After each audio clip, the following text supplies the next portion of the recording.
Good evening, everyone, and welcome to the stream. I'm Xandros, and tonight we're gonna hang out, play some words on stream, and maybe later play some Gartic Phone. I hope you're all doing well. It is Tuesday night. It's kind of comfy out tonight, which is nice. And, I think we just all deserve a nice, kind of not stressful night. So we're gonna hang out, maybe use our brains a little, so there's gonna be some minor stress in just trying to remember words. But that's not that big of a stress. But I hope everyone's doing well. Hope you've been doing okay this week so far. We're still in the early part of the week, but, sometimes it can start off on the wrong foot. But hopefully you're doing well. Yeah, I know normally, at least lately, I've been doing Spiritfarer on Tuesdays. I just kind of wanted to break and shake things up a little bit. It's nice to do that once in a while. Otherwise, you feel like you're in a rut, especially when you're doing like long-term playthroughs. So this is just kind of breaking up that monotony just a little bit. So we can kind of hang out, listen to some music, and chit-chat. And I hope you're all going to have a nice night tonight. So I'm going to go ahead and we're just going to start this up. And for anyone that's in the chat right now, first of all, if you're looking, hey, it's perfectly fine. You don't have to play along. You don't have to, do anything if you don't want to. That is perfectly fine and understandable. But know that you are welcome to play if you so choose. Anyone can play. It's in the chat. So I'm just going to kind of start up, do a little warming up for myself mostly. Because this is a great way to embarrass myself. So let me...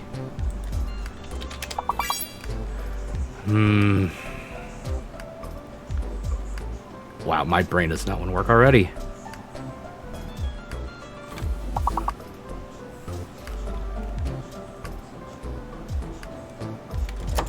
Oh wow, I got nothing already.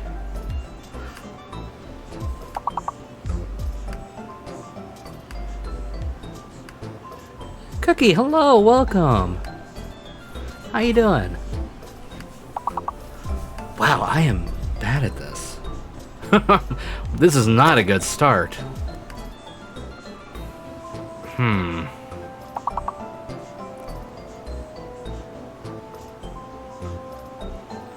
Can't tell I have work brain still. I am not here. Come on, think.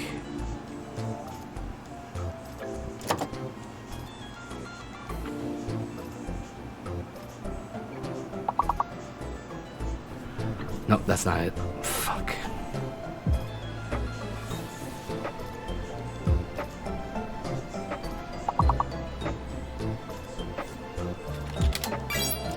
At least I got to doing good, just a little bit sleepy because it's 3 a.m. in Germany. Completely understandable. Completely understandable. And we're just kind of hanging out and doing some chill gaming tonight with everyone, and of course people in chat are welcome to play. All you have to do is type in words using the letters on screen. We're trying to get as many as we can to fill up the spots if you've never played before. It's completely free, you just have to have access to the chat. Yep, I failed that one horribly. That was embarrassing as hell, but I had nothing on that one.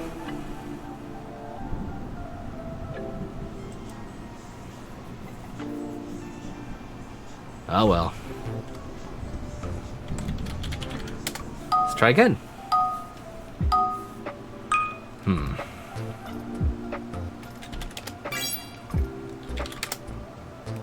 I gotta give it a second.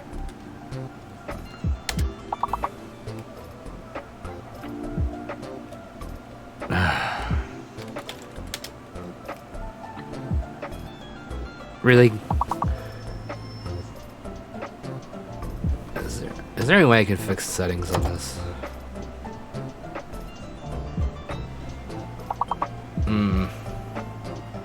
Okay, never mind. I just have to give it a little more time. I can't like spam it because it's from the same person. Really wish they wouldn't build in the cooldown.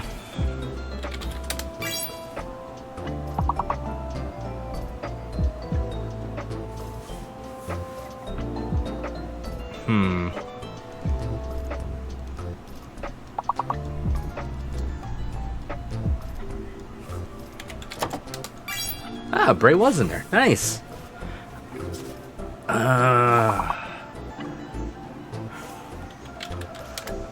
Okay, not gonna work. Oh, come on.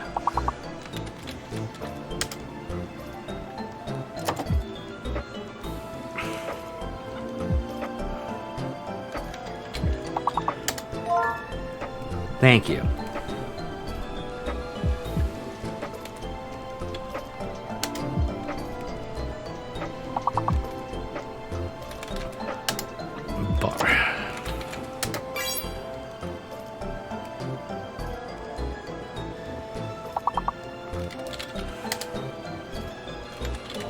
Oh, come on. Come on, sink.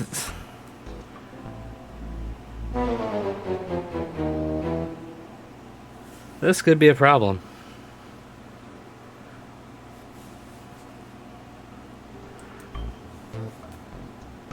I mean, I had words. It's just because there's a delay, it kind of screws everything. And there's no way for me to fix that.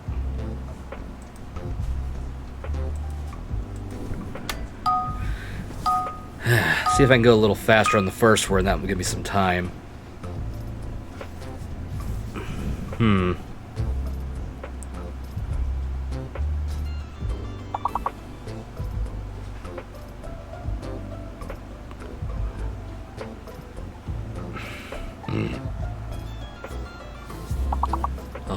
Oh.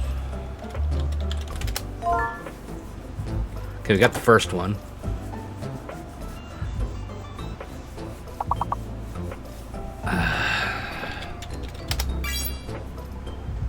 Let's see.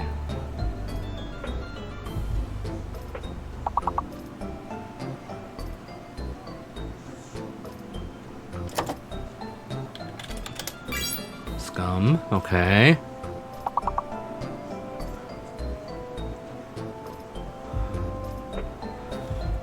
No. Oh, come on. Cost. Seriously. Yeah, I already got custom. Thank you.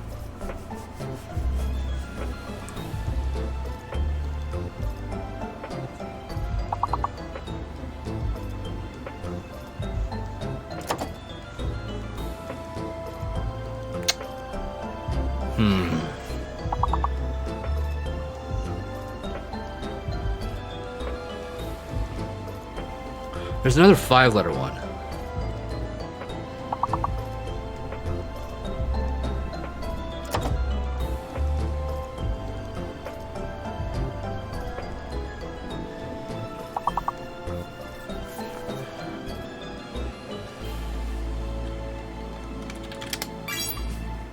Damn it. That wasn't enough.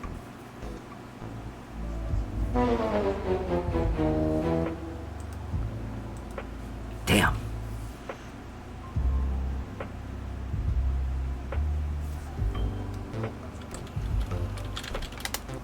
Let's try again. Oh wow, only 5 letters this time.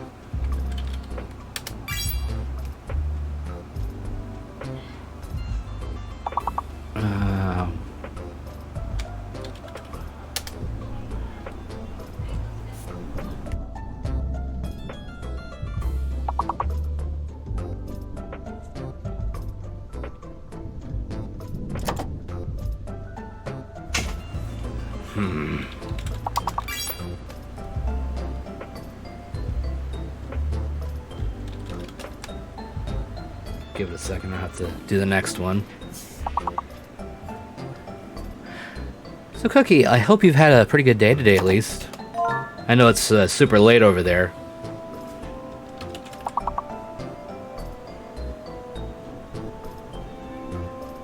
But hopefully you've been, you know, doing well. Enjoying your Tuesday. Though now Wednesday for you.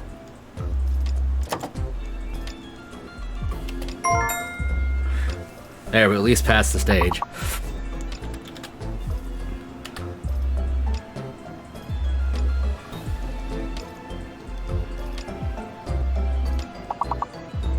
Come on.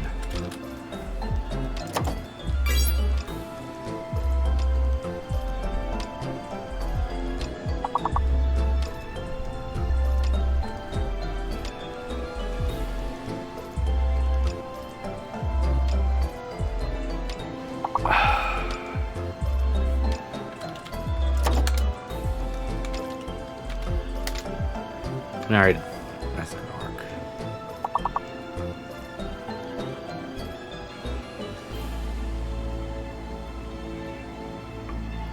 Well, doesn't matter. We still finished this first stage, so that's good.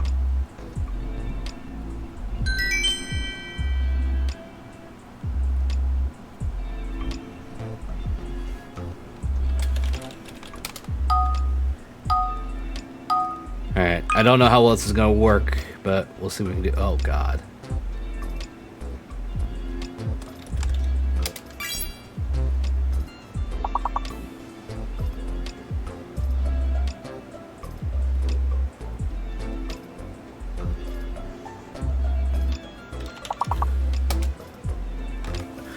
My day was pretty good, just a little bit stressful. Well, I'm sorry to hear that. Hopefully it's nothing, like, super serious.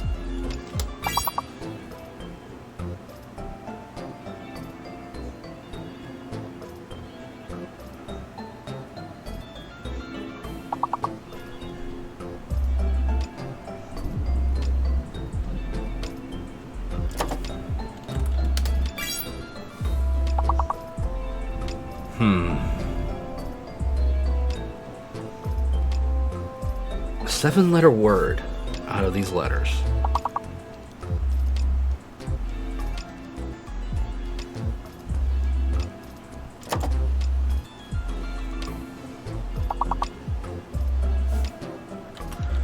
At least it gave me one. Oh, come on. Ah, I do see another one.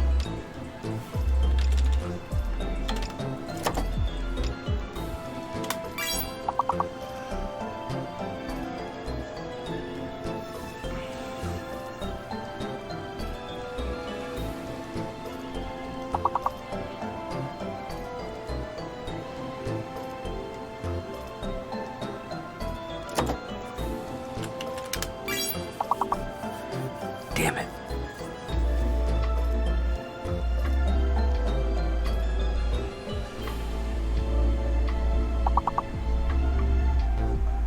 Yeah, I got nothing.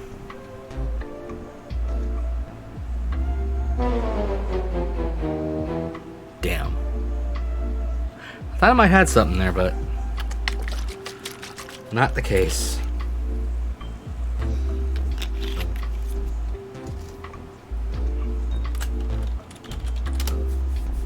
Oh, the stars restart, not continue.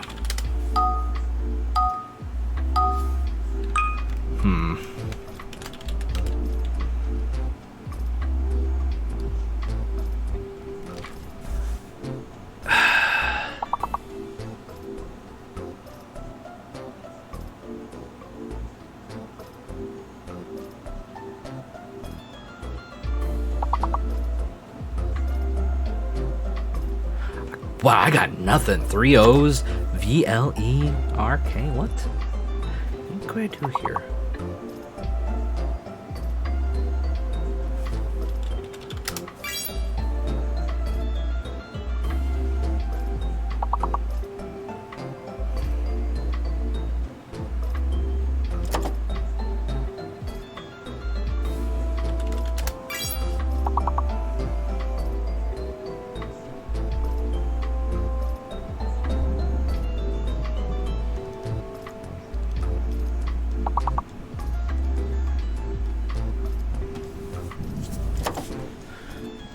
Wow.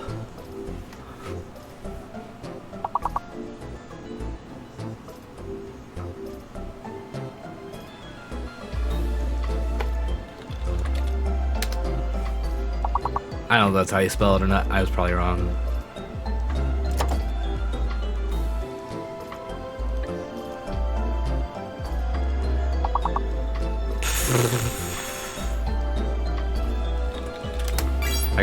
Wow, I got nothing. This one's rough.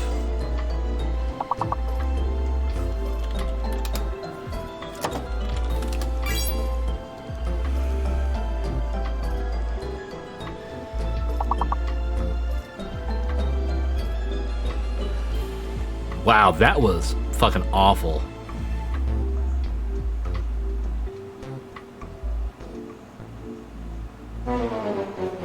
That was bad.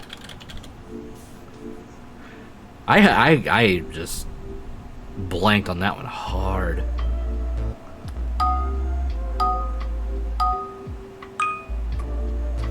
Well, that's a good start.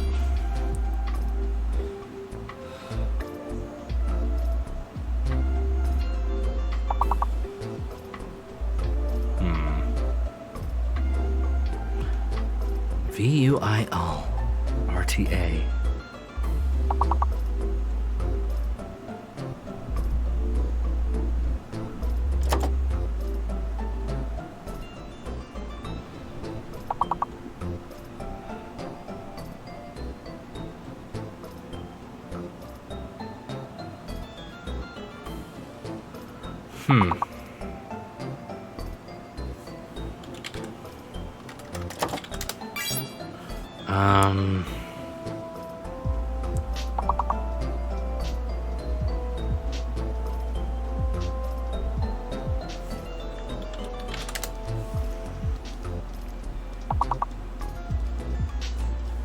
Come on, this one's in there. I'm looking right at it.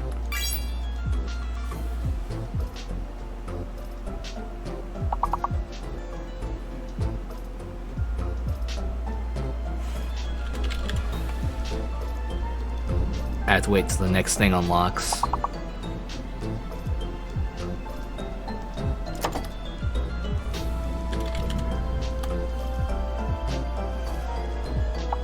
Oh no, there's not two. God.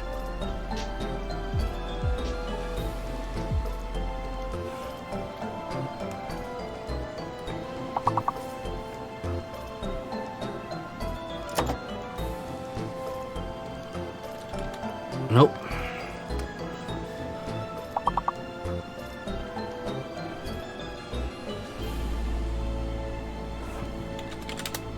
Okay, I got that one at least.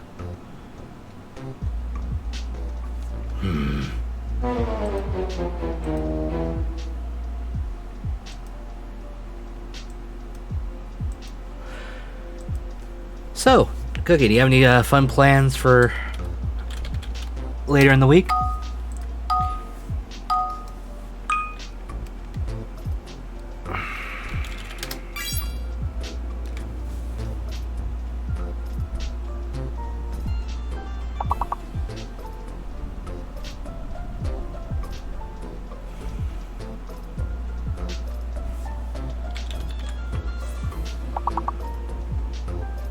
Come on.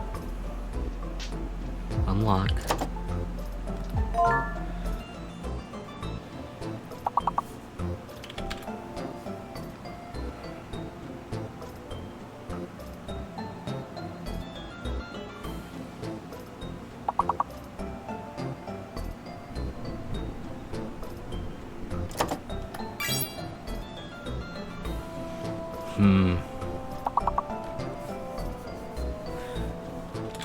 Okay, I got my next word ready.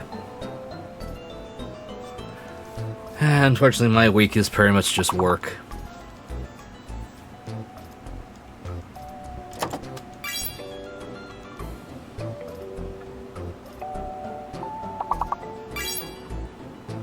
Hey, Quinn, what's up? Glad to see you.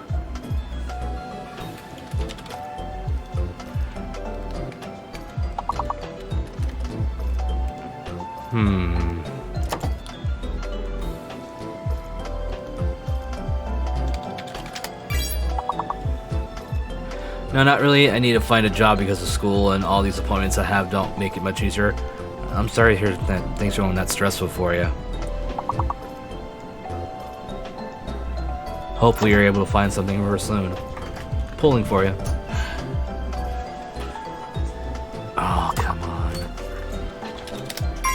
Ugh. Got it just in time. How you doing, Quinn?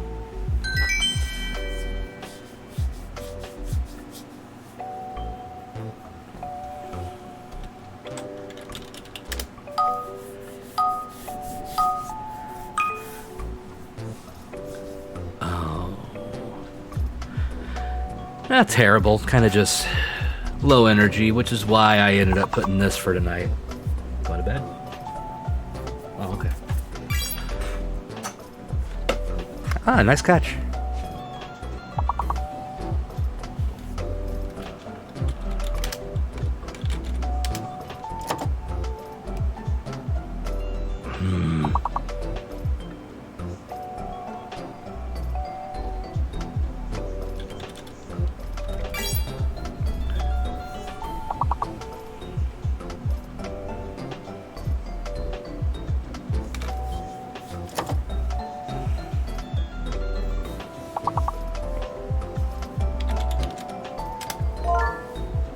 Haha!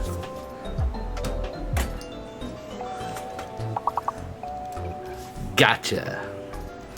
Don't worry, we still got more. Like, spicy.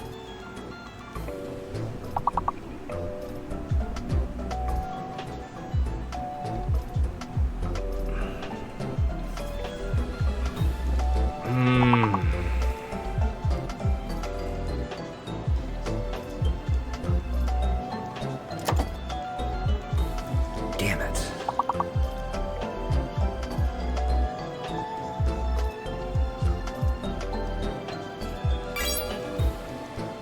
Nice. I didn't even think about that one.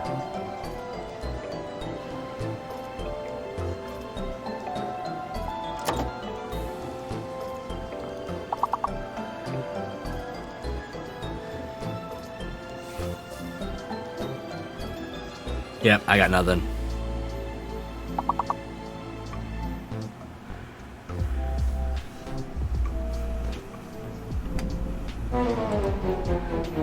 We womped and we womped.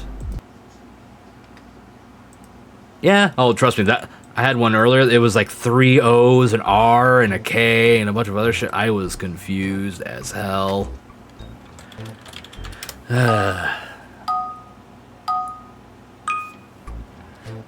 So I hope your evening went well after I ended up having to leave for work. Hope stream went well the rest of the way. Oh yeah, it was bad.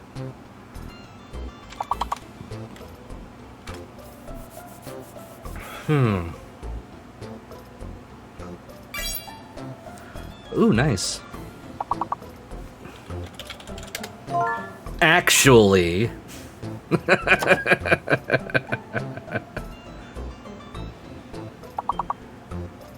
Good, glad to hear it. Did you get to finish the little, like, frog enclosure in Minecraft?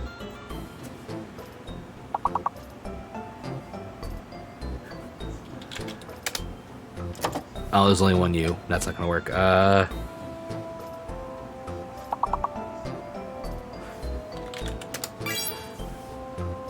Good, glad to hear it. Now all the frogs have a nice place to stay when you're not dragging them in the air.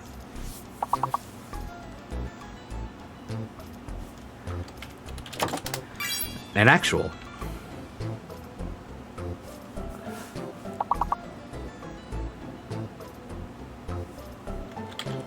I gotta wait till the next unlock to put my next one in, because it limits you. At least I think, yeah, it does.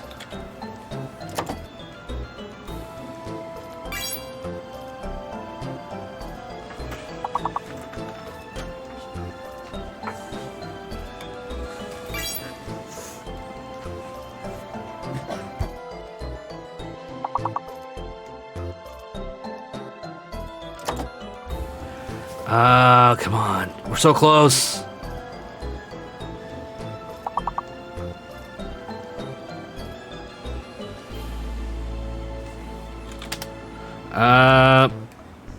Damn it. 2 points off. Shit.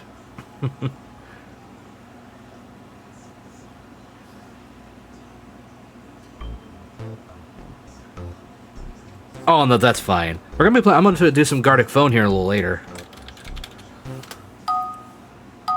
This is just something fun to kind of kick things off, be relaxed. No. No. That was dumb. Why'd I think that? No. There's no A. I did the same thing.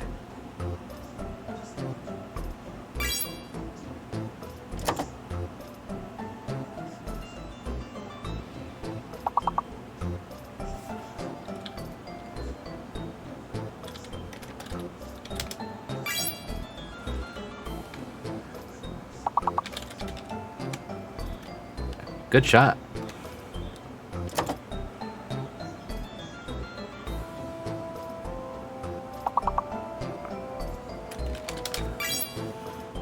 I got 9.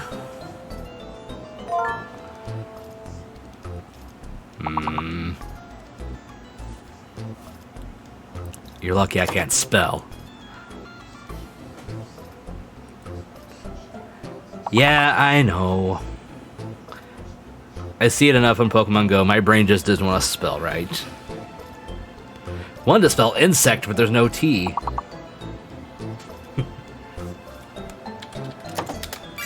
How about that scene?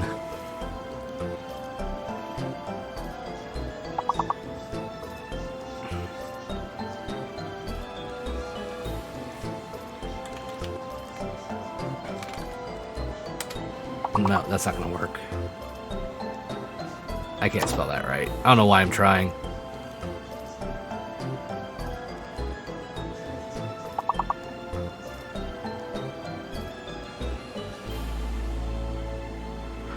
Wow, why am I on some... Oh, fuck. Whew. This is the very last minute. Whoa, that's close. Didn't think that was gonna count. Oh, man. Yeah, it was. That was skin of the teeth. So I was listening to that second box set from the Sixth Doctor they released recently today. It was good. And it took some interesting turns I wasn't expecting.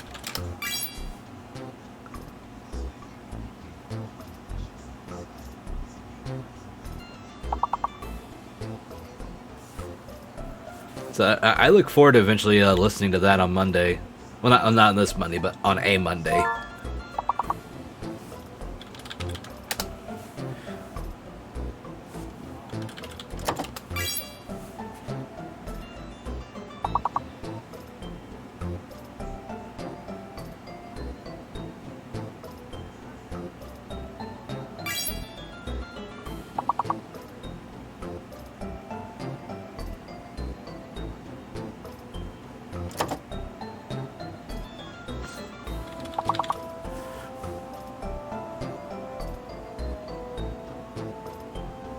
I got a dumb one. I don't know if it'll work or not, but we'll see.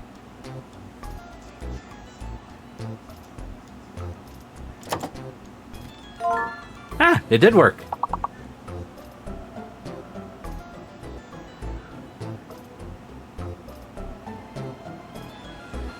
Oh, I know. Irish setter. I just didn't see it, but yeah, you got better. And you said you were bad at these.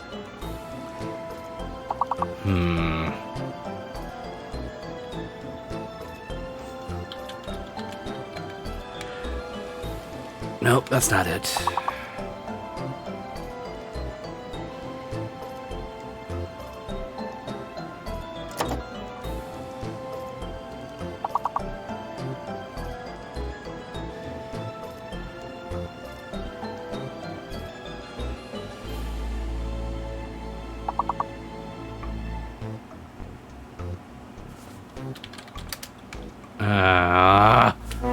Damn it. I had nothing. I just couldn't put a word together.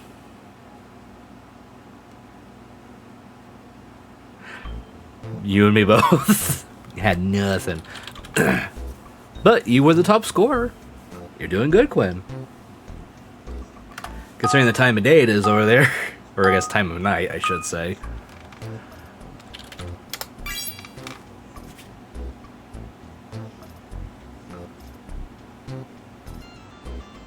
I think you'll get one of the big ones.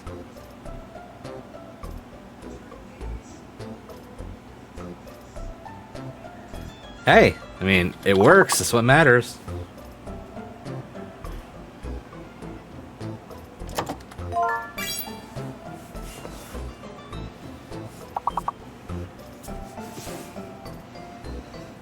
Let's see.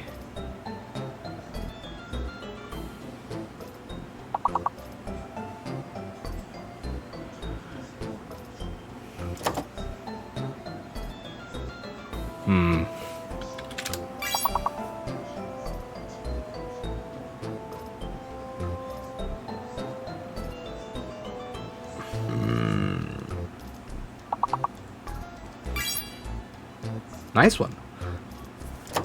How about rings, as in Lords of? Oh.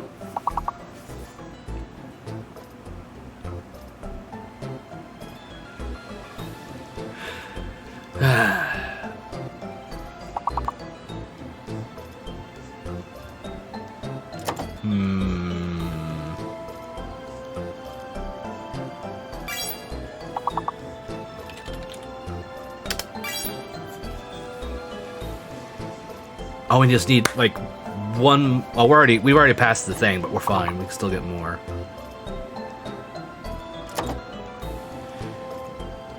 Jens, Grin.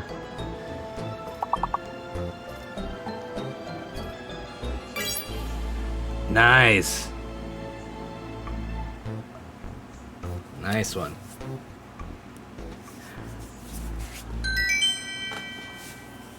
Ooh, we got 2 stars that time.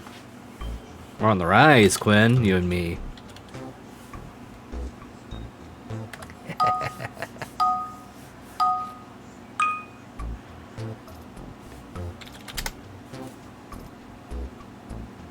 Nope, that's not gonna work.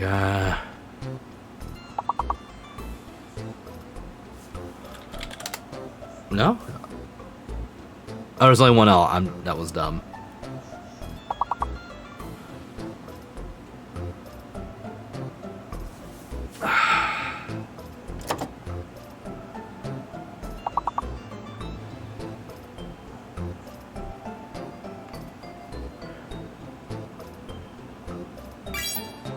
Ooh, good catch.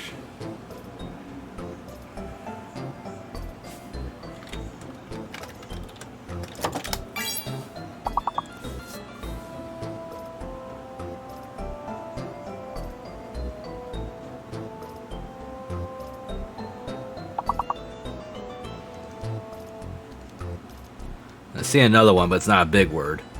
And we have to hit 69 points. We have to get nice.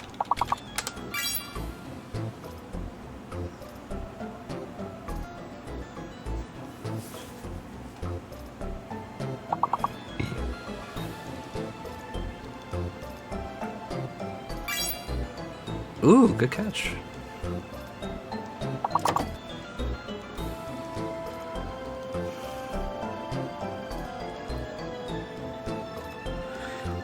Hanging out until I get called into VC. Hey, Mag, what's up? You can do some smarts with us while you wait.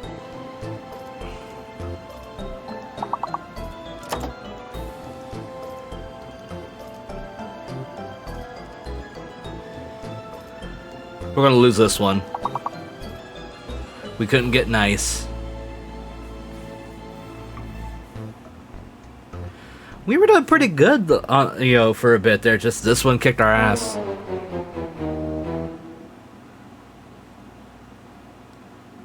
We were doing pretty solid. Just was not our run that time, but that's fine.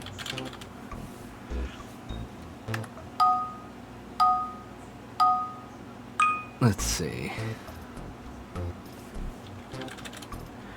No. Haha.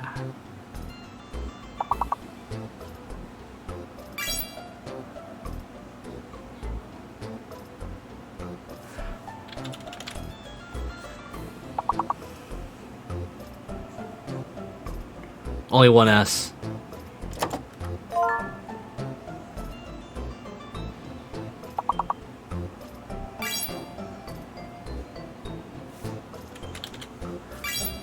I see another one.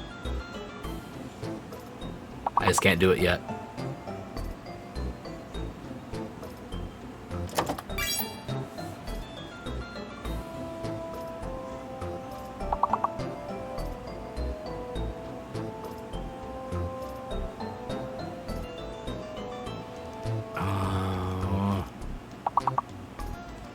Oh, I see another one.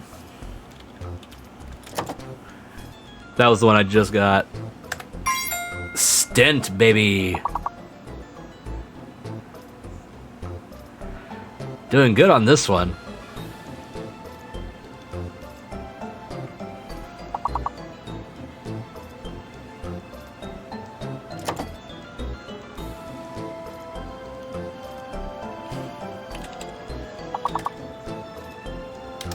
No. Mind is blank? Yeah.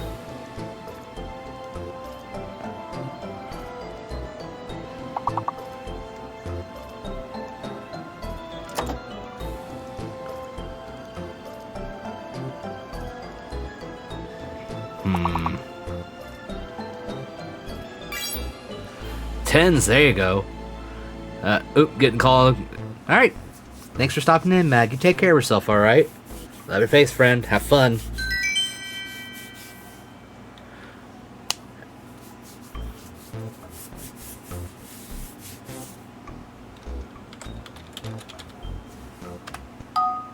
Alright. On to the next round.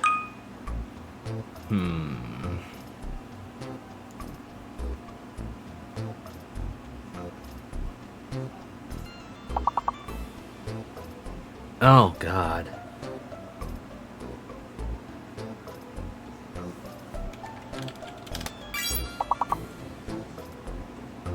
TVTISAIC. What can we make out of that?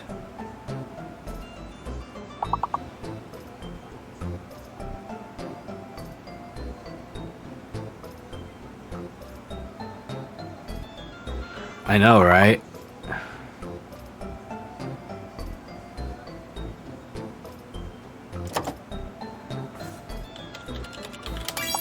Haha, activist.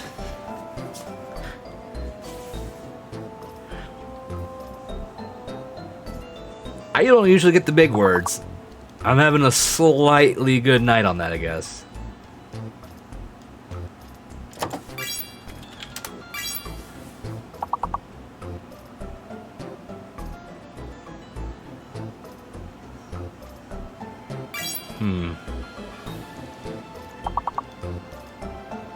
Ooh, good one.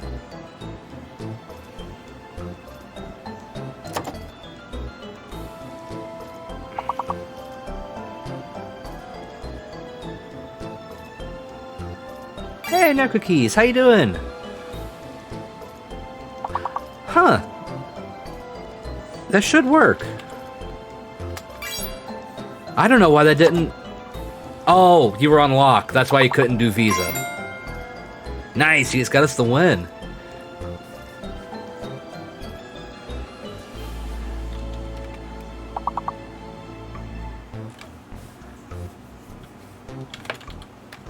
Yeah, I'll put it in for you.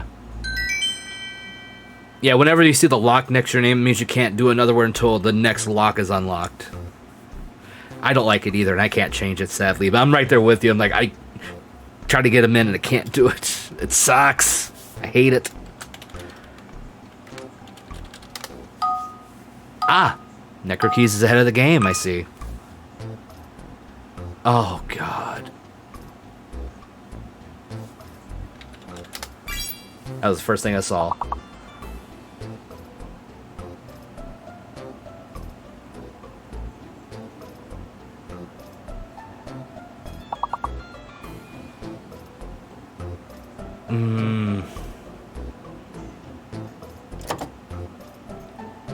Oh, what do I have? Neeflgi. Fingal.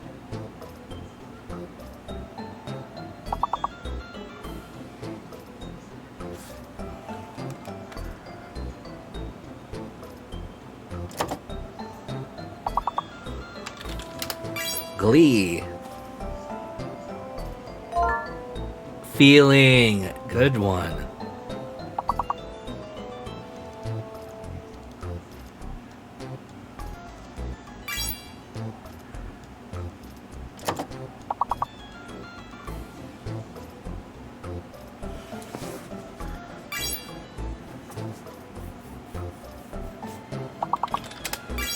Flee.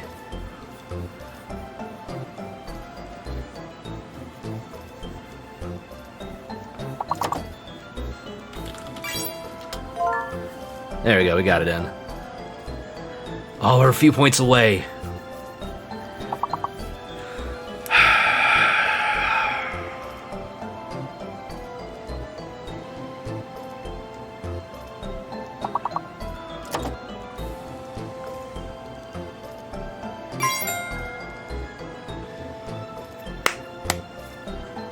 Okay, I'm getting tired, so I'm gonna go get some sleep. Have a good evening/day, y'all. Cookie, you take care of yourself. I appreciate you. I hope you have a fantastic night's rest and that tomorrow is a fantastic day for you.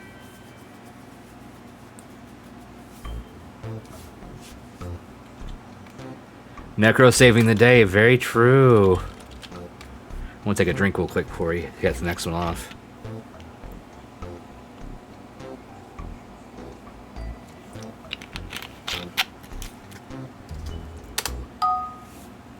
There we go.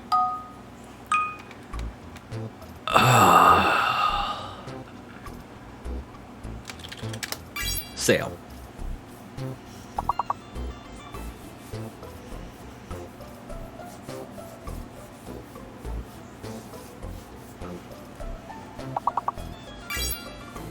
Ooh, Isle, nice.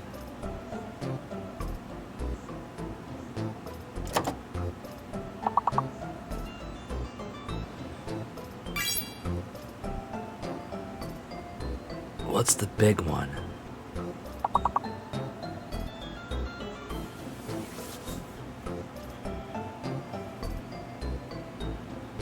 Slyeia.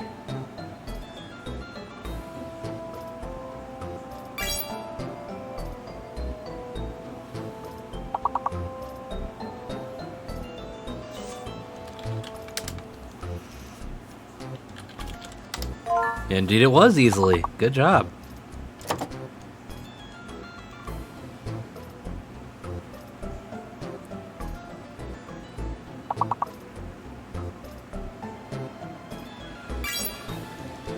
Nice, Lays.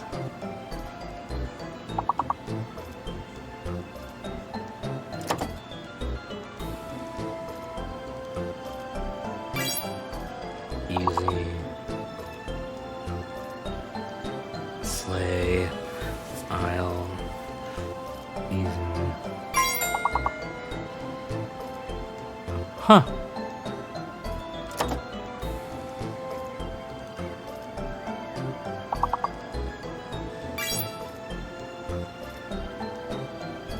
Had that queued up, good.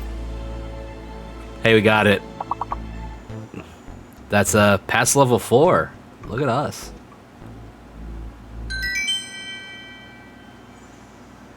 Three big brains.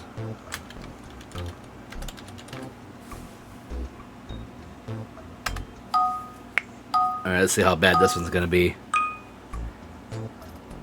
Oh.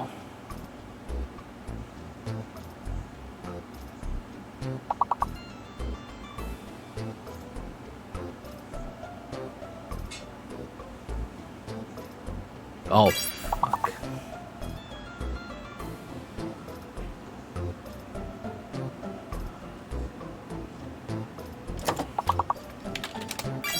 I got bait.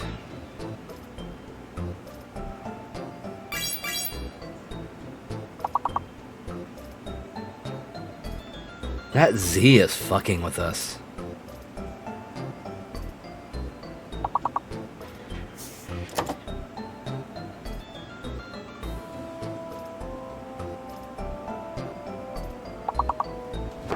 Emotional damage. Hi, Arrow. How you doing?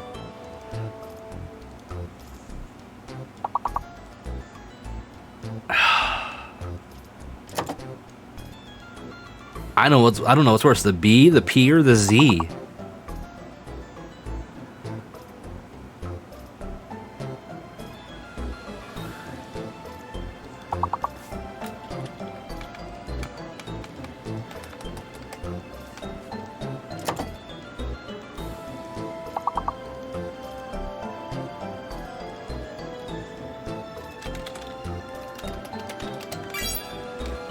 I got one more.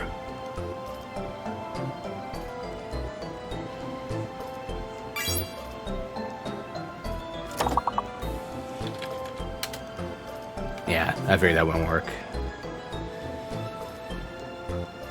There's no more A words on the smaller ones.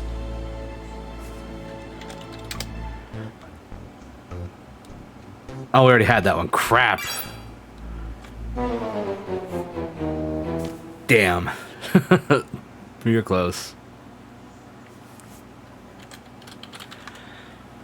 Level 5 was a pretty good run. Not bad.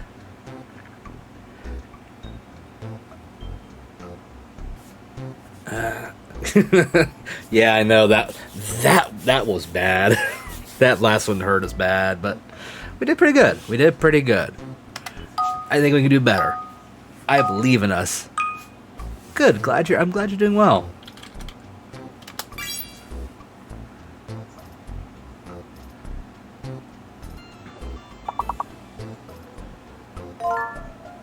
Nice. Oh no, Z's not fake.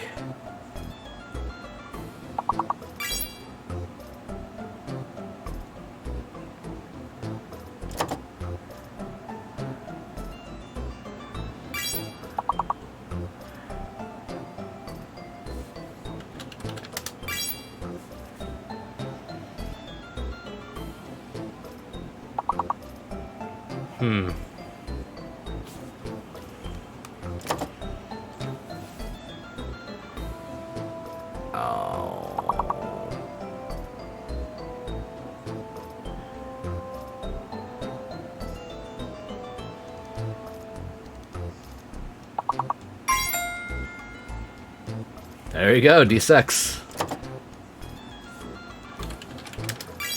Now sext works. Sex, oh whoa.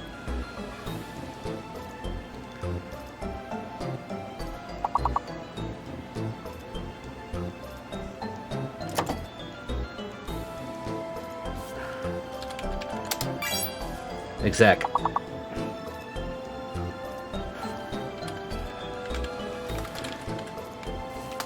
Exceed, because gaming.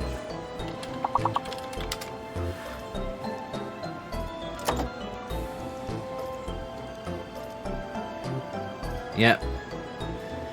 Hey, we got it. Even if we're not gonna get the last three, we got most of them. We did good. We did good. Necrokeys was out here swinging too.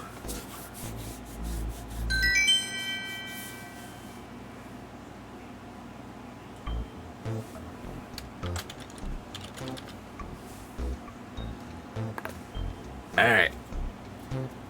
Necrokeys in the lead here. Look at that.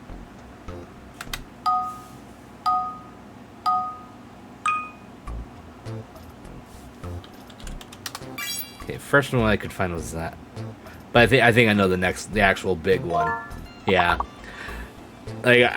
Like the second I typed in, I'm like, fuck, that was the bigger word, wasn't it? Realized it too late, but good catch.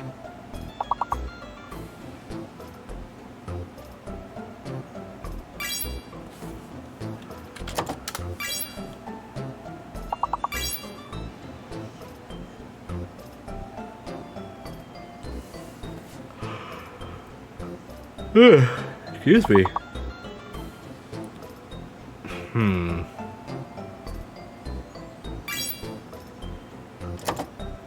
Good catch, Arrow.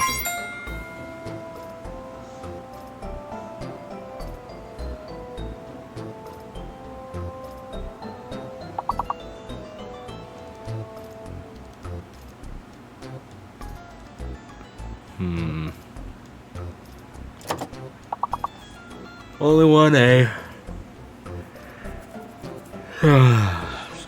on.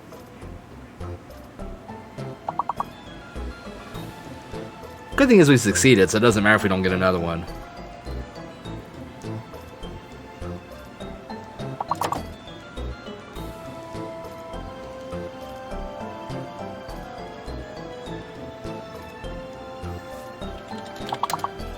It was worth a try.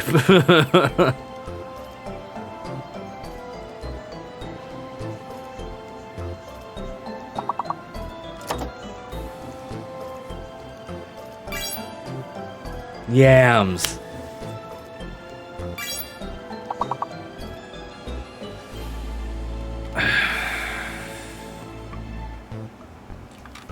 Steamed yams. Damn it.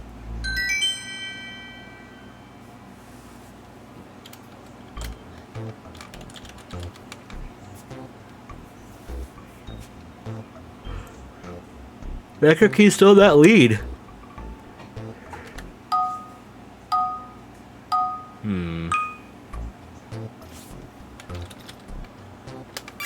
Okay, I got venue. Ah, I see it.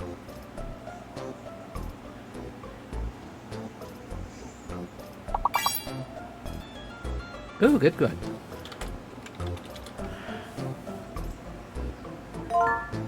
Damn it! Arrow got to it before I could. Good job.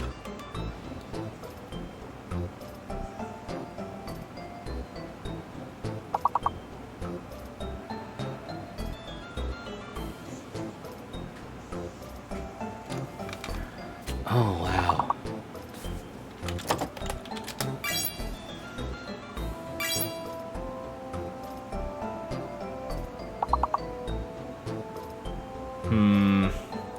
We're almost there. We're almost to the goal. We gotta get past level 5. We can do this.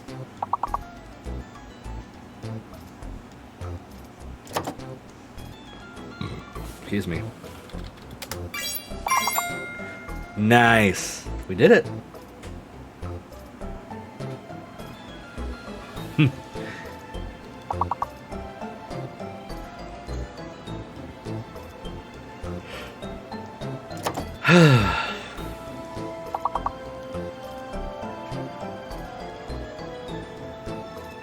Three E's, I swear. If it's the triple vowels screw me up every time.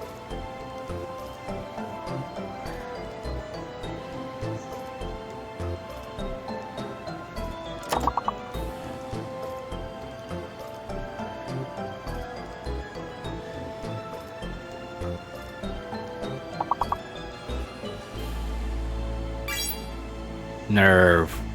Damn. Necro Key's just over here just kicking our asses.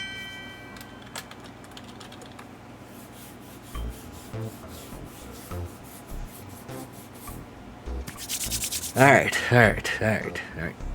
Let's do this. We've gotten past level 5. We're at the highest we've been. Let's do this.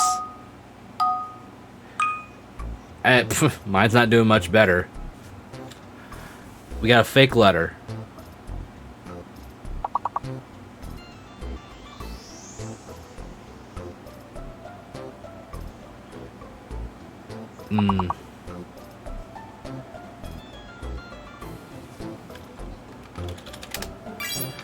Okay.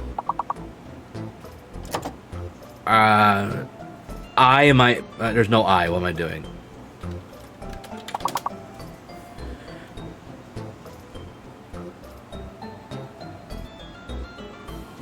I think the C is fake.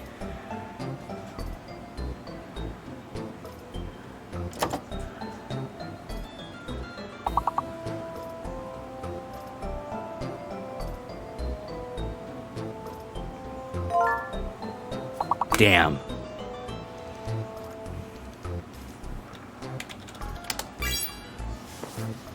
So avoid the C.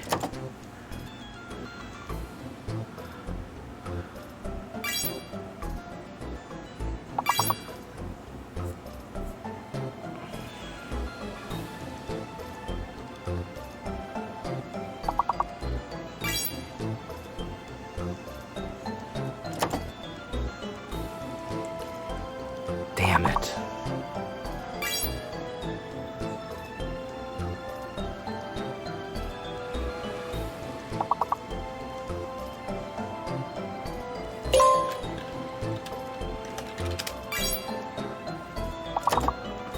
Okay, we were right on the C.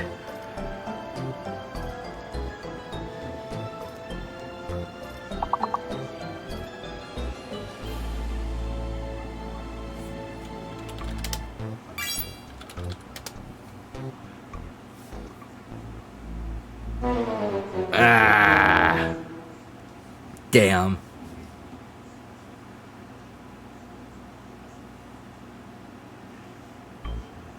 We were close.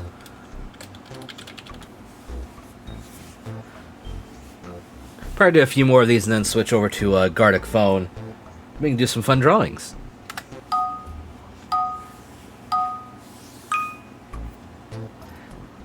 Oh.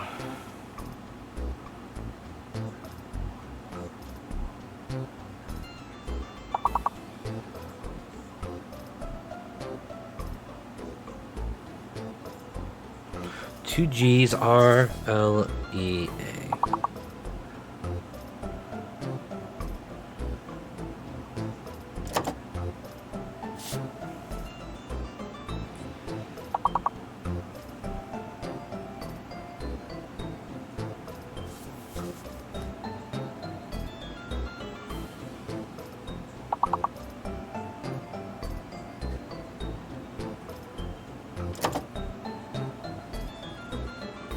Only one R.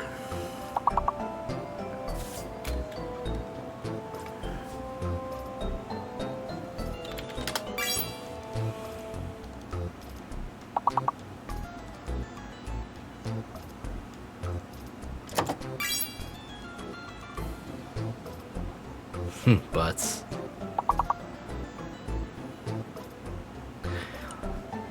E-R-A-L-G-G. Indeed, it was Gargle.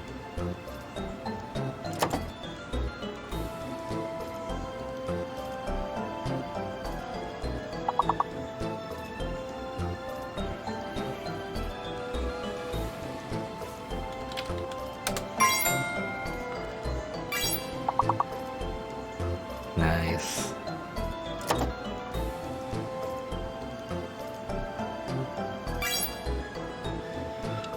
Ah, know what's on Quinn's mind.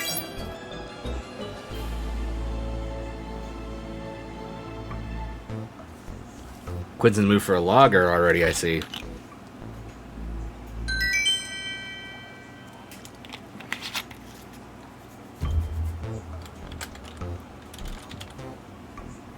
Alright, we're jumping to level 3.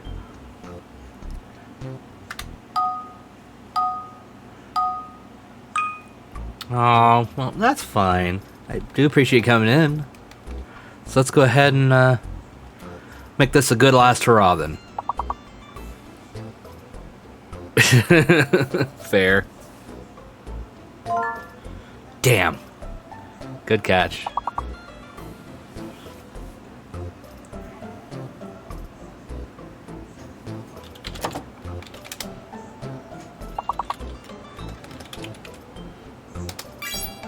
I spelled it wrong.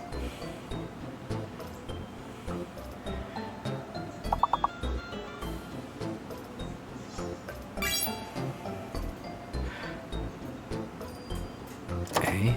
F. Oh, there's only one A.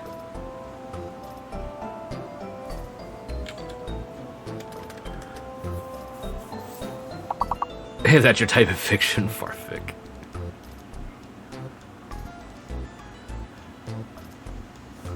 Frat?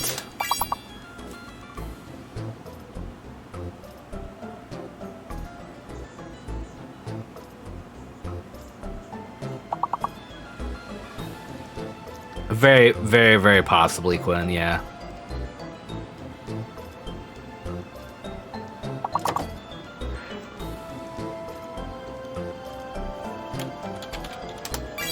There, I made sure to get in.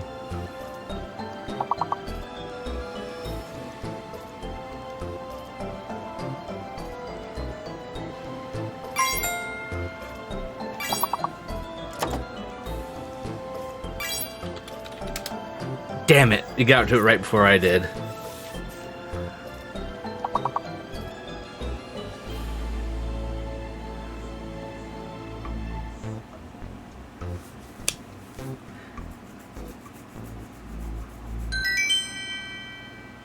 I mean, should, maybe, I don't know.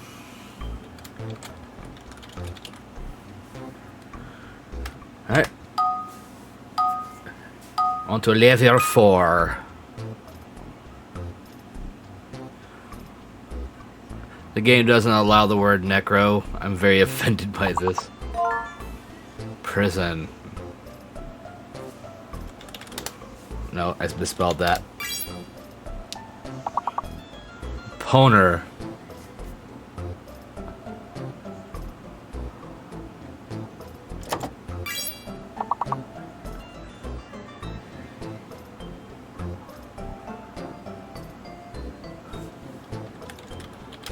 Let's say that, yeah. So I didn't think it was gonna be something, but it was worth a try.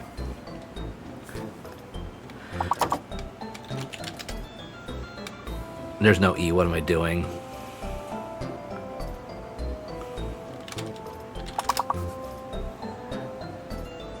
There's only one. What am I doing?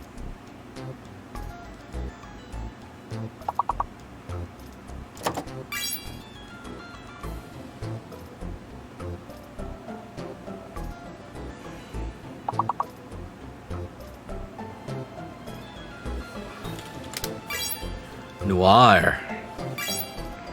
Noirs.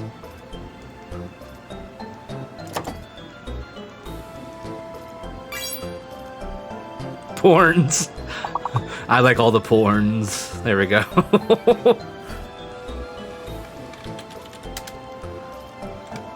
I don't know.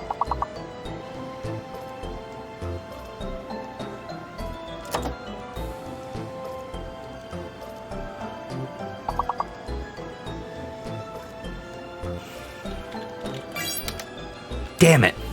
You got to it right before me.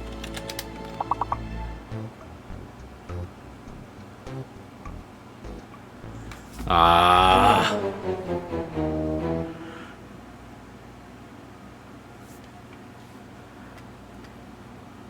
That was a good run. And now Necro's gotta leave us.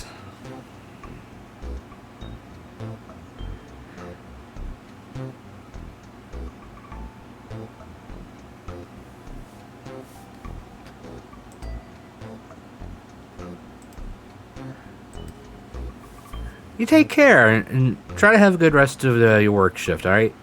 Glad to see you. Hope you come back again here soon.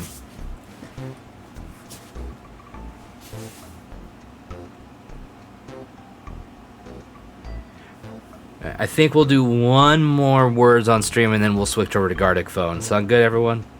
Then we can get our draw on. Have a good time.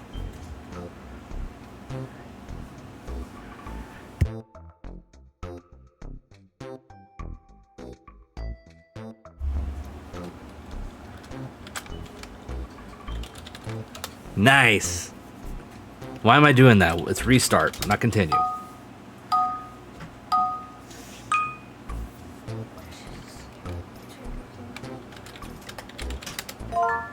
Boom.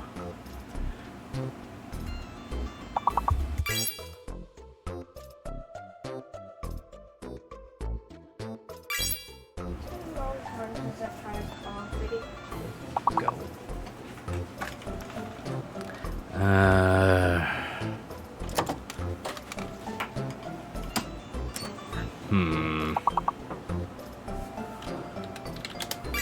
Pear.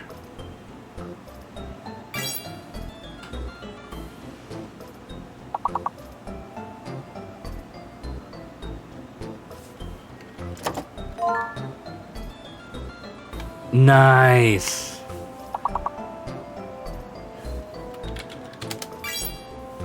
Nope. Ooh. Good catch, Arrow.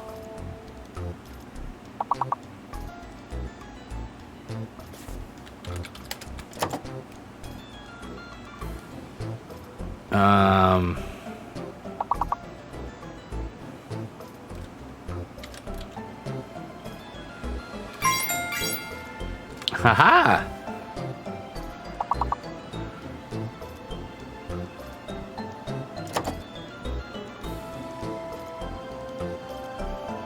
Rare, reap, right. It's another E.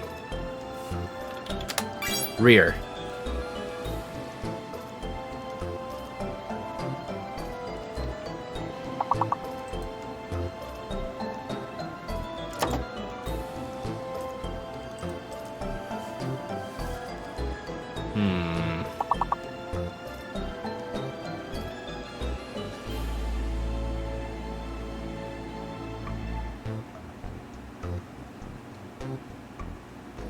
Hey, at least we got it. So how's work going tonight, Necro? Has it been pretty steady, or super busy, or chill? Oh. That is very slow and boring. Hang on.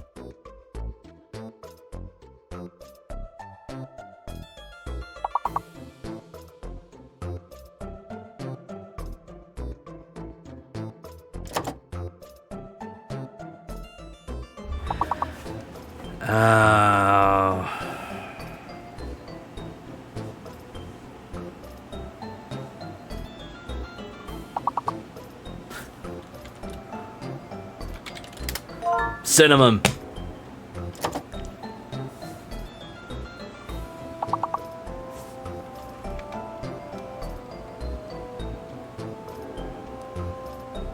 Huh.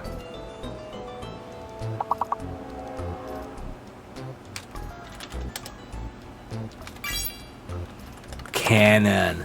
Nice. Coma.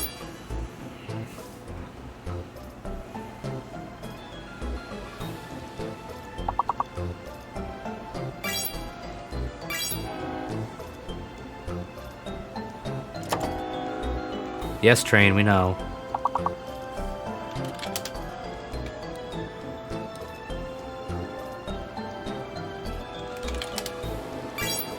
We got Moan.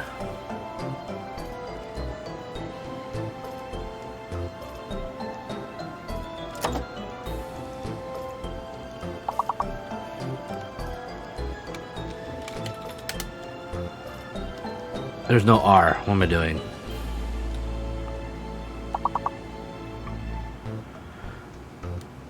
I had nothing. Damn. Ah, well. It was a good try. We did solid. We did pretty solid. You know, why not? We'll watch a little Homestar Runner for fun.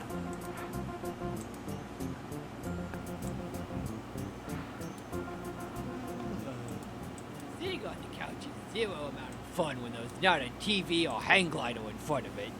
Well, why don't you do something constructive, like read a book or write a novella?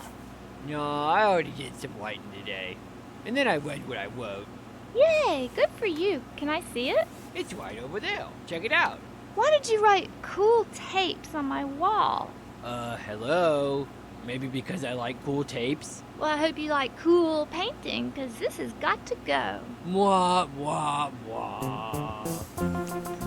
Old internet humor, you gotta Say love there, it. old bubs. I need 3 cans of yellow paint and 1 pair of cool shades. Sorry, customer, I'm closed. But you're standing right there. And I see the yellow paint right next to you. But I'm closed. Cutbacks, layoffs, downsizing, you know the drill. Hey, Bubs, can you steal 3 cans of yellow paint for me? I never pass up a chance to stick it to the man. Here you go. God damn it. I slipped the cool shades into can number 2. Thanks, Bubs. Power to the people. I heard that. I think I'm gonna bust Okay. out these cool shades. Cool. Everything's yellow and drippy. Hey, Homestar. Don't worry, I'll hello, put something Joey else after Madness. this. I was just What? really curious to see how Strong said. odd this one was gonna Dripping be. Yellow Madness moved away after 5th grade. Look, I'd love to stand and argue that you are in fact dripping yellow madness, but this paint and I have a date with a wall.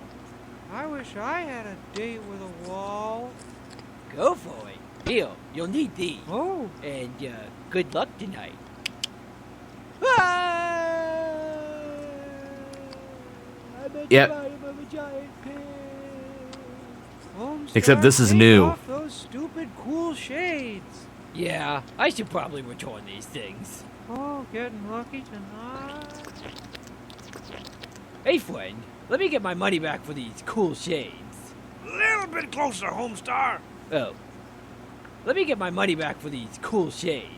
Sure. you Yeah, got this your this is a new one. This no. just released. The sales representative I dealt with gave them to me free of charge. I believe his name was Stan. Stan, I fired that guy after the 5th grade. Without a receipt, I can only I mean- exchange it for something of lesser or much lesser value. Before that even, Qualifies as this. it would be like circa 2000 and like These will do 2003 fine. maybe. But no, this is a newer one. All right, boys, from the top. 1, 2. What in Pete's Sampras is going on here? Well, you took too long, so Strong Mad and the Cheat and I formed a band called Cool Tapes. Oh, really?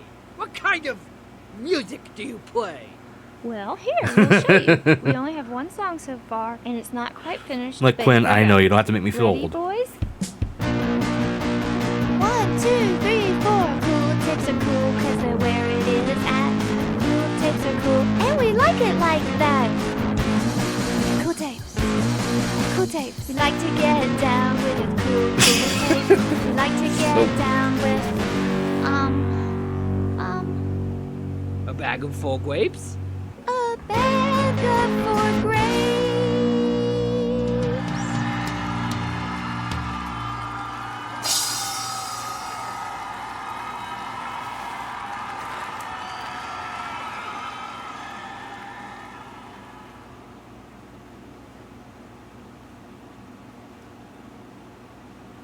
Kyle Lamp and Bunny Slippers, A Brief History.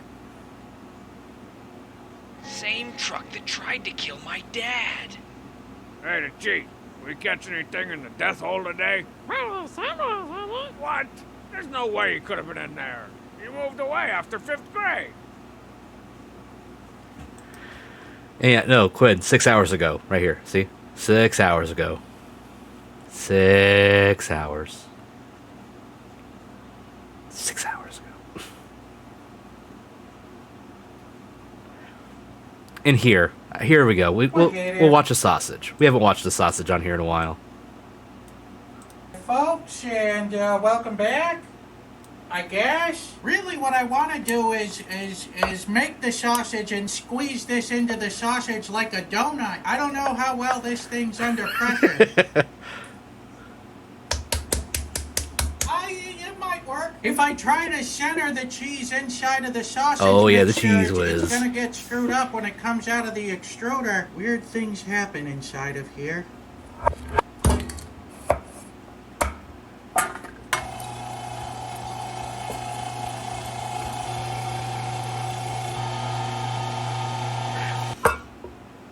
One second, I gotta season this with some salt. I think I'm out of pepper. Give it a quick mix here. Some people wait a lifetime for a sausage like this.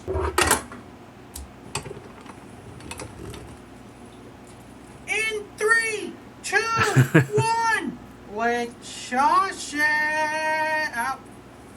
I will say this, I was surprised that he didn't just like spray cheese into a casing and that was And it. that's it. That was all the sausage that was made. And that looks like one sausage length. All right, we have our 3 sausages here. 3 attempts to get this wrong. We're gonna make a hole. Let's give it the old insertion. That's not what we're getting though. Get back in there, cheese. You don't belong on the outside. Hold on, we're gonna attack it from the other angle. Okay, that's jam-packed now. All right, at least both ends got the cheese in it. I'm hoping some of it traverses into the middle of the pack. This one I'm gonna do side entry. And You're this glad one he I'm didn't. gonna leave plain just to see how it is. With special thanks to today's Mark Boxalo box artist. I'm just saying I was surprised. This guy! This is more Mr. Sausage box art, unless this guy's Mark Boxalo, and he's having quite a time in the background. So will it blow? Well, Spider-Man's catching it right across the face. The box remains dry, so I'm gonna have to give that Will It Blow 1 Mark Ruffalo. Oop. Well, all right. I mean, Here to be we fair, go. this still isn't as bad as some of the stuff Kay's made.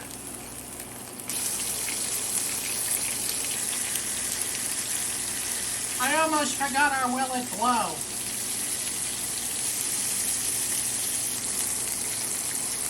This pan is nothing but chaos. What exactly have we accomplished today? Let's start opening them up and seeing how we did.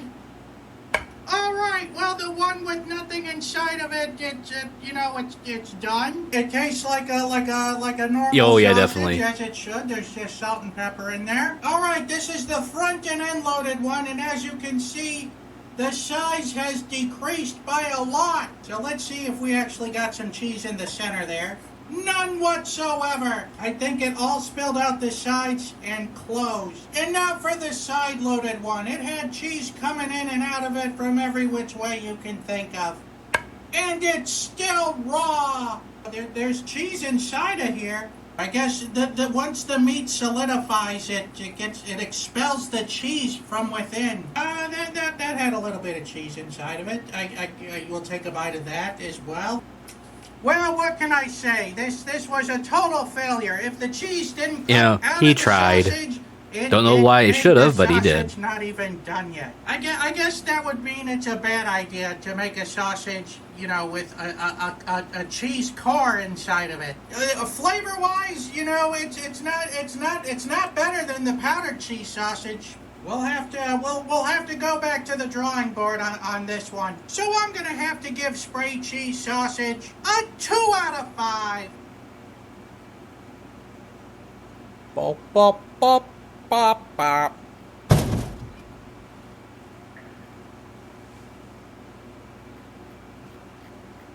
I don't know why that, but okay. Oh, Quinn, by the way, it looks like there's new Cosmic Cubes on Among Us. They're food related. There's the Snack Cosmic Cube and the Feast Cosmic Cube, but the Feast one costs money, so went worse than expected somehow. Yeah, it was a little bit.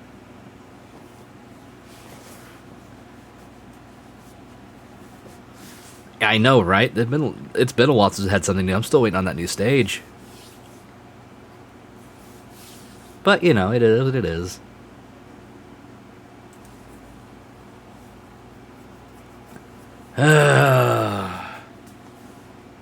I have no idea what else to do tonight. Since the Gartic phone thing's kind of not wanting to do. Not really much else to do. Could just watch some stuff, I guess. Kind of just chill.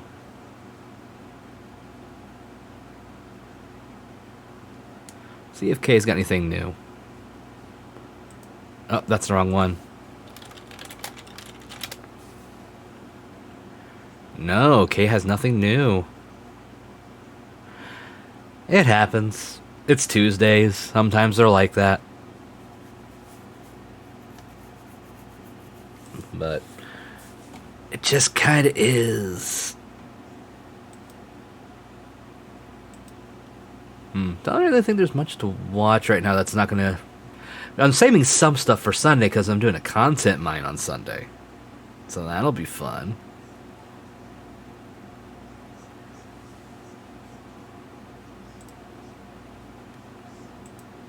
Let's see. How about... Just for fun. We'll watch this one. Are they cocktails or are they just straight up They're seaweed It's cocktails. gonna be mad. I've had seaweed strips, like you know the ones you see. Oh, Like yeah, really- yeah. I've had them as well. But I just don't really. It's like, meh. I feel like I definitely would have, but it wasn't intentional. After a night out or something, and be like, ah. Have you ever had a You know? sushi roll? I hate fish. Oh, you hate fish? Yeah. Oh, Laura, me and you can't be friends. Eat some seaweed? Occasionally, iodine on some seaweed Do you? when I'm in Italy. Hey, iodine on a bit of seaweed. Ah. It's very deceptive. It looks very plain. Champagne-y looking. This looks. So what do you think? This was good. Terrifying. Are we going to have a surprisingly good one, or is this going to be one of It does those a little bit like it's very wine-esque. gonna really hit wrong? 22% by volume. Yeah. That's not really spirit strength. I've had a spirit like this before on the Try Channel, and it was Dijon mustard. What? Dijon? Dijon's the name of a mustard. It is. Oh, it's a weird smell to Is it? Yeah, it's an interesting smell. I don't know what it is. Okay, it doesn't actually smell like seaweed though. That is a very, very unique smell. Seaweed alcohols. This feels like I was drinking something and a wave splashed up and some seawater got in my actual drink. It's actually kind of sweet. It's like the paper money you can eat. Someone dropped their sushi in my ginger ale. It's a lot sweeter than I expected. What? I feel like I don't know why they're this saying is meant to be sushi. mixed in with something Like, else. This is not. Yeah, meant to be sushi drank straight. can use Take the seaweed, seaweed out of it. but Tastes nice. not a lot It's of the same it. as the smell. It tastes the same as it smells, and that's not always the case. It's a plant taste, obviously, like a kind of like. I'm getting senses of the plant. Look, I am trying here. Plants. Are you not getting that weird? Are you... I'm just reading what they're saying to add to it. Oh, a bit of Scotch whiskey. Remember when we used to do little shoots? It's actually not bad. Not bad at all. But it's not great. Give a bit of soda or something. I know, right? Throw a bit of soda into it. Soda water or a 7-Up and that. That'd be just a nice, light little touch. Out of 10 for this stuff. Ah, not there bad. are two. No, it's not bad. I'll give it a 4 because it's alcohol. A 4, Yes. 4. Good I'm at 4 going just on 'cause it's 4, alcohol. 5 level. But it could go up from here. It could. Small picture of a pregnant woman with a line running through her saying that she can't drink alcohol. I definitely don't think pregnant women should drink this. Not because, you know, the alcohol, but because it tastes like shite. Oh, I can't pronounce that. Ooh, that's a heavy bottle. It's a gin. What? Okay, you can actually smell the alcohol from I here. wish they hadn't done the My stylized channel playing. Ladies, would you like to handle my title there, because I Irish for seaweed. We wait Gentlemen. until the moon and stars have aligned, and then we go out and we pick the best seaweed. Fuck off. It smells very I ginny. can't ginny. I'm not a ginny man. The gin is not really my thing. This could be more complex. I don't think I've ever had a gin. Ah, Jesus, lads. You can definitely taste the alcohol in that one, can't you? That's Yeah. a real nice gin. That's lovely. That's real smooth. That's like if you had a bath bomb and made it alcohol. You can definitely feel that, like Doolamunda diddly diddly Doolamunda diddly. I'm getting that kind of I'm gonna say it again. That planty taste I was getting from Nori. Big fan of this. There's a lot going on, and I like all of it. It's very sharp on its own. Like it's it's bitter. Bitter. Bitter. It's different enough for me to be like that's worth The it. game has been. I was so miserable after that first one. I thought this is going to be the worst video. Yeah. Well, you can't really taste. Oh, I was seaweed gonna in taste it, like Yeah, alcohol. which is what I like. Oh, well, Like, yeah, I get what you but mean. Then is it doing what it Like, wants then? I've had doing what alcohols it that don't taste It's like proper alcohol. alcohol, you know, that kind of alcohol taste. 43.2. I love how they wrapped it up. But with yeah, their I get what you mean though. Like some alcohols are just I like taste like actual hair bottle. rubbing alcohol to me. They just I taste tell you, if I had a few of bad. these, I'd be singing Doolamon. Doolamon. It's delicious. It's good. We like Get it. that across. Where? Moon phase. It's got the moon phase written on it. Now he's a part of the moon phase situation. Okay, no, it was the magic of the sea part that I hear was nothing mocking. but disrespect. They don't wait until the full moon to harvest botanicals. Yeah, I've never had That's a load of ciders. shite. I wouldn't mind bringing this to someone. Like the only thing And as then far it's as like, cider learn the that song and you can is common over here is like apple cider, stuff Why like you that, poured like up a shot? like non-alcoholic ciders. But you know, Oh. Fancy. We get the old fancy schnifters. Wow. This is interesting. She's Irish. Irish whiskey. I do love a whiskey. A fusion of tradition and innovation. I like a good Irish whiskey. My cousin tried to spike my drink once, just a tiny bit, and I immediately smelled it in the middle of a pub. Curragh was a vessel that enabled. Yeah, I can understand that. Like, there's distinct smell with This one could have more alcohol. of a salty taste. For sure. So I can understand that. Ooh, tastes like the Flying Dutchman. That is some Flying Dutchman. whiskey. The char is there. I feel like I'm just at a barbecue after licking a barbecue. Do you know what I mean? Do you know what? I was thinking it was like the crawling Belgian. But no, it's the Flying Dutchman. There is a taste of something new in there. And it ain't the barrel. As far as other Irish whiskies I've had, it's very mild. Flying Dutchman with hints of the Black Pearl. Mm. And a bit of Titanic thrown in for good measure. I'm not getting seaweed. It's not seaweed, but it's No. something. Oh. Are you suffering, are you? I'm not suffering. I'm just not appreciating. Fair enough, okay. Yeah. Bit of Titanic in that. If I had enough of this, it'd make me go down. If you know what I mean. You're a rascal, Martin Angolo. You're incorrigible. It's good, isn't it? It's smooth. What is it? Where is it? Who is it? And compared to the other Irish whiskies I've had, it's definitely up there. It's good quality. It's a really good quality whiskey. You fool. You fool, you. It doesn't taste like your regular whiskey, so I will tell you that much. Yeah, I like that. Yeah. That's It's just a grand. nice, it's just a nice whiskey. I just taste char. Honestly, it's got that kind of smoky aftertaste. I think it's like the power of suggestion. Is there a seaweed? Is there not a seaweed? Oh, right, I've just paid 90 quid for a bottle. Okay. And it's from Tipperary. How's the seaweed taste from Tipperary? Obviously not very strong. Oh god, it's the same thing. It's just it's slightly different. It's the same product. It's the same. Oh, it's kombu this time instead of wakame. It's a different seaweed, guys. It's a different seaweed. Oh, yeah. new Same seaweed. guys as before. Single malt Curragh Irish whiskey. All I know is Yeah, seaweed tastes that's like seaweed. Yeah. If you put two different types in my mouth, I weird wouldn't know. in many Curragh is ways. One of the oldest and most venerable boats in the world. It's a boat drink. You fill a boat and you drink it. There's many different kinds of seaweed. Yeah. That's Wakame uncomfortable. was really good to eat. put it lightly. Kombu is also really good to eat. With a delicate umami character. All of my favourite books and movies have a delicate umami character in So them. this is it. Now we just have to see if we can taste the seaweed in it, because the last one it was kind of hiding in it, and it was a weird way. Yeah. Oh, good God. I hope I can get away from like the Irish It's a bit brand a more little bit so I can hammer read on the fucking mouth. titles Little and bit. make it easier. Harsher than the last one. Yeah, much to say. Much the same. I feel like it's hugging me rather than being like, you know? But I can't taste any seaweed in it. It's tasty, it's delicious, it's whiskey. I think I like the first one better. Yeah. There's less flavour in The this. last one really had a kick to the back of the throat. Just not trying to make an 18-year-old drink alcohol against their will. Yeah, totally I don't know if I normal, want to get it. I don't common want to get things it, that and I'm people not getting it, do. so is that me That just it's totally rotting out not my mind? weird. Like, My glands are still Not at producing all. a lot of fluid. This is a good thing. Ladies. My lips are tingling. Am I allergic? So lather your tongue in it and then Okay. let it flavourize. We need to test it. I'm not noticing any kind of seaweed flavour off this. It's all the talks about these casks. You get more flavour. I don't. The most like distinct whiskey I got. I once made my own. Yeah, I don't know why it's seen as a jokey thing You and told like me, like, pick English out culture. To be seaweed fair, flavour. that's I wouldn't. not right. The only one that had a Like, don't noticeable put seaweed alcohol in flavour was people's Norway. drinks. Don't There's spike no people's problem drinks. with That's it, just really. rule We're number just one. Don't upset do that because it shit. tastes seaweedy. Oh my god, it's still the same brand. It's the gin again, I can tell. Oh, is it the beer? Oh, it's on Dulamon again. Dulamon, Delight picking it up, but just that sort of the blue writing and the red writing. Can I read the shite on the back again? Can I? No. Armada Strength Gin.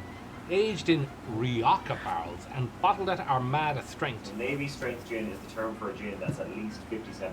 Whoa! Right, so it's just about making the cut to be called a Navy strength. It needed to be that percentage or higher because it's transported beside the gunpowder. So 57% and above, if that fell onto the gunpowder, it would still. It would still ignite and be when it's usable. used. That's very cool. The Spanish Armada. Nobody expects the Spanish Armada. Nobody expects the Spanish Armada Because they were hammered. Ooh. That's very nice. Wow, she's a stinger. That's a tasty beer. Because alcohol is less of a taboo thing here. I had my first sip at 5 years old. Most 16-year-olds have been full and drunk. England needs an intervention. It's weird to go. England and Japan both do. Like, Yeah. not the just- drinking cultures in Really, both really those strong, countries like, strip paint is off a wall, like, The you know, sting to it. rough. Yeah, you I mean, know, like, and this is coming from someone in the U.S. That- I where get the that. drinking culture here is awful. those lads, they live But like fast. the I government mean, if you're getting on a ship in Japan is like encouraging Tomato people to go out and drink more, Hard for to say. instance. and you've got There's a Canada, problem. I think you're going to drink anything. I'm really impressed with Dulamon. Like, I really am. I'm a big gin Letting drinker, minors and I get love alcohol is what like they're kind of doing. encouraging you it. would I have think been it's a little a I weird. have a wooden leg, but I have a human foot. Like I'll 5-year-olds? It's weird, and I make my toes with it. But That would be terrible. like the 18-year-old Something drinking age, about I this kind of gin flavour get. That is making me go over to the gin line that I like. Give us back our happy juice. You know, I'm not quite sure about it. I might need another sip. I think it's more of a novelty that It's more than that. infused. Like, The only drink. way It's I not would just drinking with your boss. It's consider just there drinking would in be general is a very taste Japanese like thing. Yeah. You know, it was just lovely. You know, going delicious out to, alcohol. you know, Alcohol combats the seaweed. I am so bad at remembering Yeah, the names of to before like main different drinks. bars and stuff like that, and just having drinks The one with, that you know, was- with people if you can. But like, yeah, drink with your out with your boss, sure, but it's not the only thing. But there was an article can I say? recently. I have to I'm a look bit it. I'll look it up here in a second. But there's an article where the Japanese government's encouraging people to drink Thank you so more. much for watching this video. If you liked it, please press. Yeah, hang on, let me see if I can find that real quick.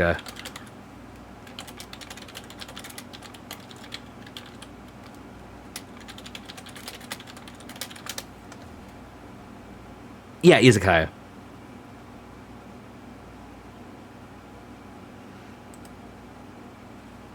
Yeah, here it is.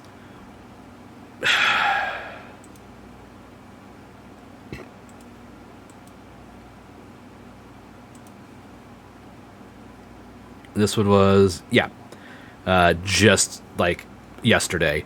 Why is Japan encouraging young people to drink more alcohol? So this isn't encouraging like to drink with your boss, just to drink more. In the trendy Shibuya district of Tokyo, the bars are full and the glasses of alcohol are empty. For the Japanese government, this is not good news. Japan's tax authority has launched a campaign to encourage young adults to drink more alcohol after a national drop in consumption led to a slide in tax revenue. Coined after the nation's famous rice wine, the Sake Viva campaign is a contest to find slogans or ways to make alcohol more attractive to 20 to 39-year-olds in a country where advertisements for alcoholic beverages are already ubiquitous. The reaction to the competition has been mixed, according to Japanese media. Many have accused the government of carelessly promoting an unhealthy habit. Noboru Hosoka, director of the Noda Alcohol Association, called it a very bad policy for the country. But for the hospitality sector, after months of COVID-19 lockdowns, the government's move is a welcome one. Abstention from drinking, a trend partly fueled by the pandemic and an aging population, are the main factors in alcohol sales falling. The World Bank estimates that nearly a third, 29%, of Japan's population is age 65 and older, the highest proportion in the world. Tax on alcohol accounted for 1.7% of Japan's tax revenue in 2020, down from 5% in 1980. So yeah, they're encouraging people to drink for tax revenue. Do you see why I said that Japan has a problem with alcohol? It's true. Don't even ask me twice to drink. Hi, James. How you doing? Glad to see you. How you doing tonight, friend? It's late. Don't you have it? Oh, by the way, before I forget, congrats again on the new edition.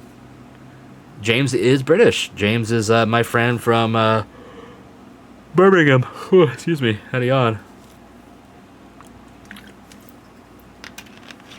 But yeah, congrats again on the newest addition to the family. Hopefully the little one's doing well.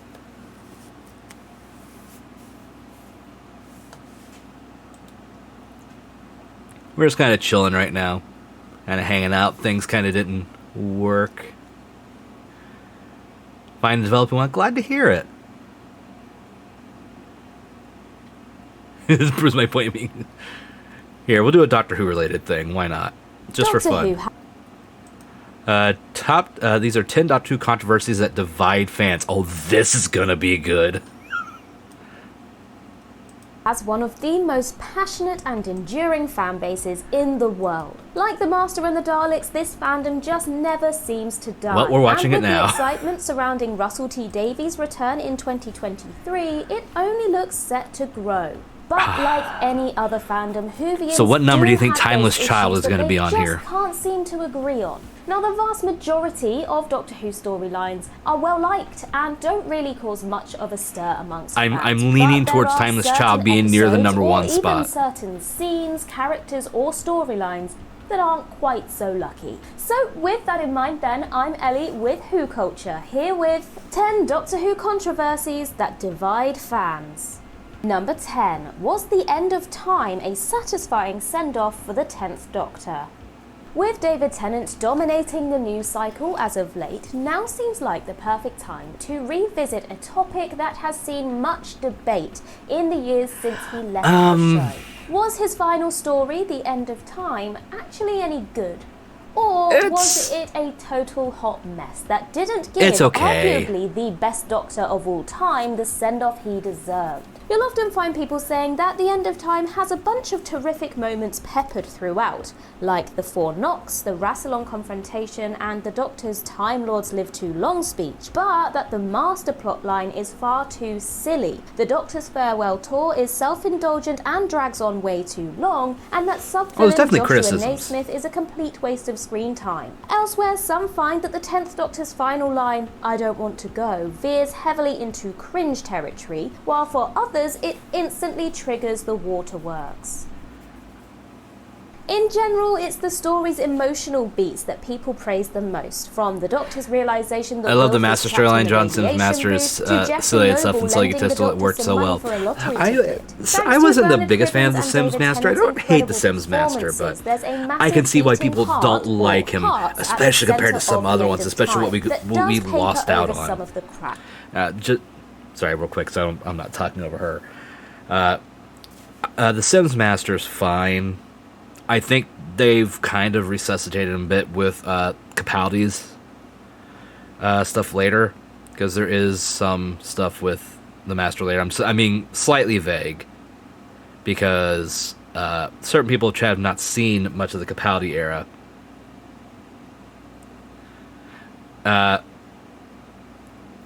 When it comes to this Master, they've done better, and they did a little bit better with him in Big Finish, because they've made the like zany, over the top, like, you know, like 10-year-old child on like every candy ever.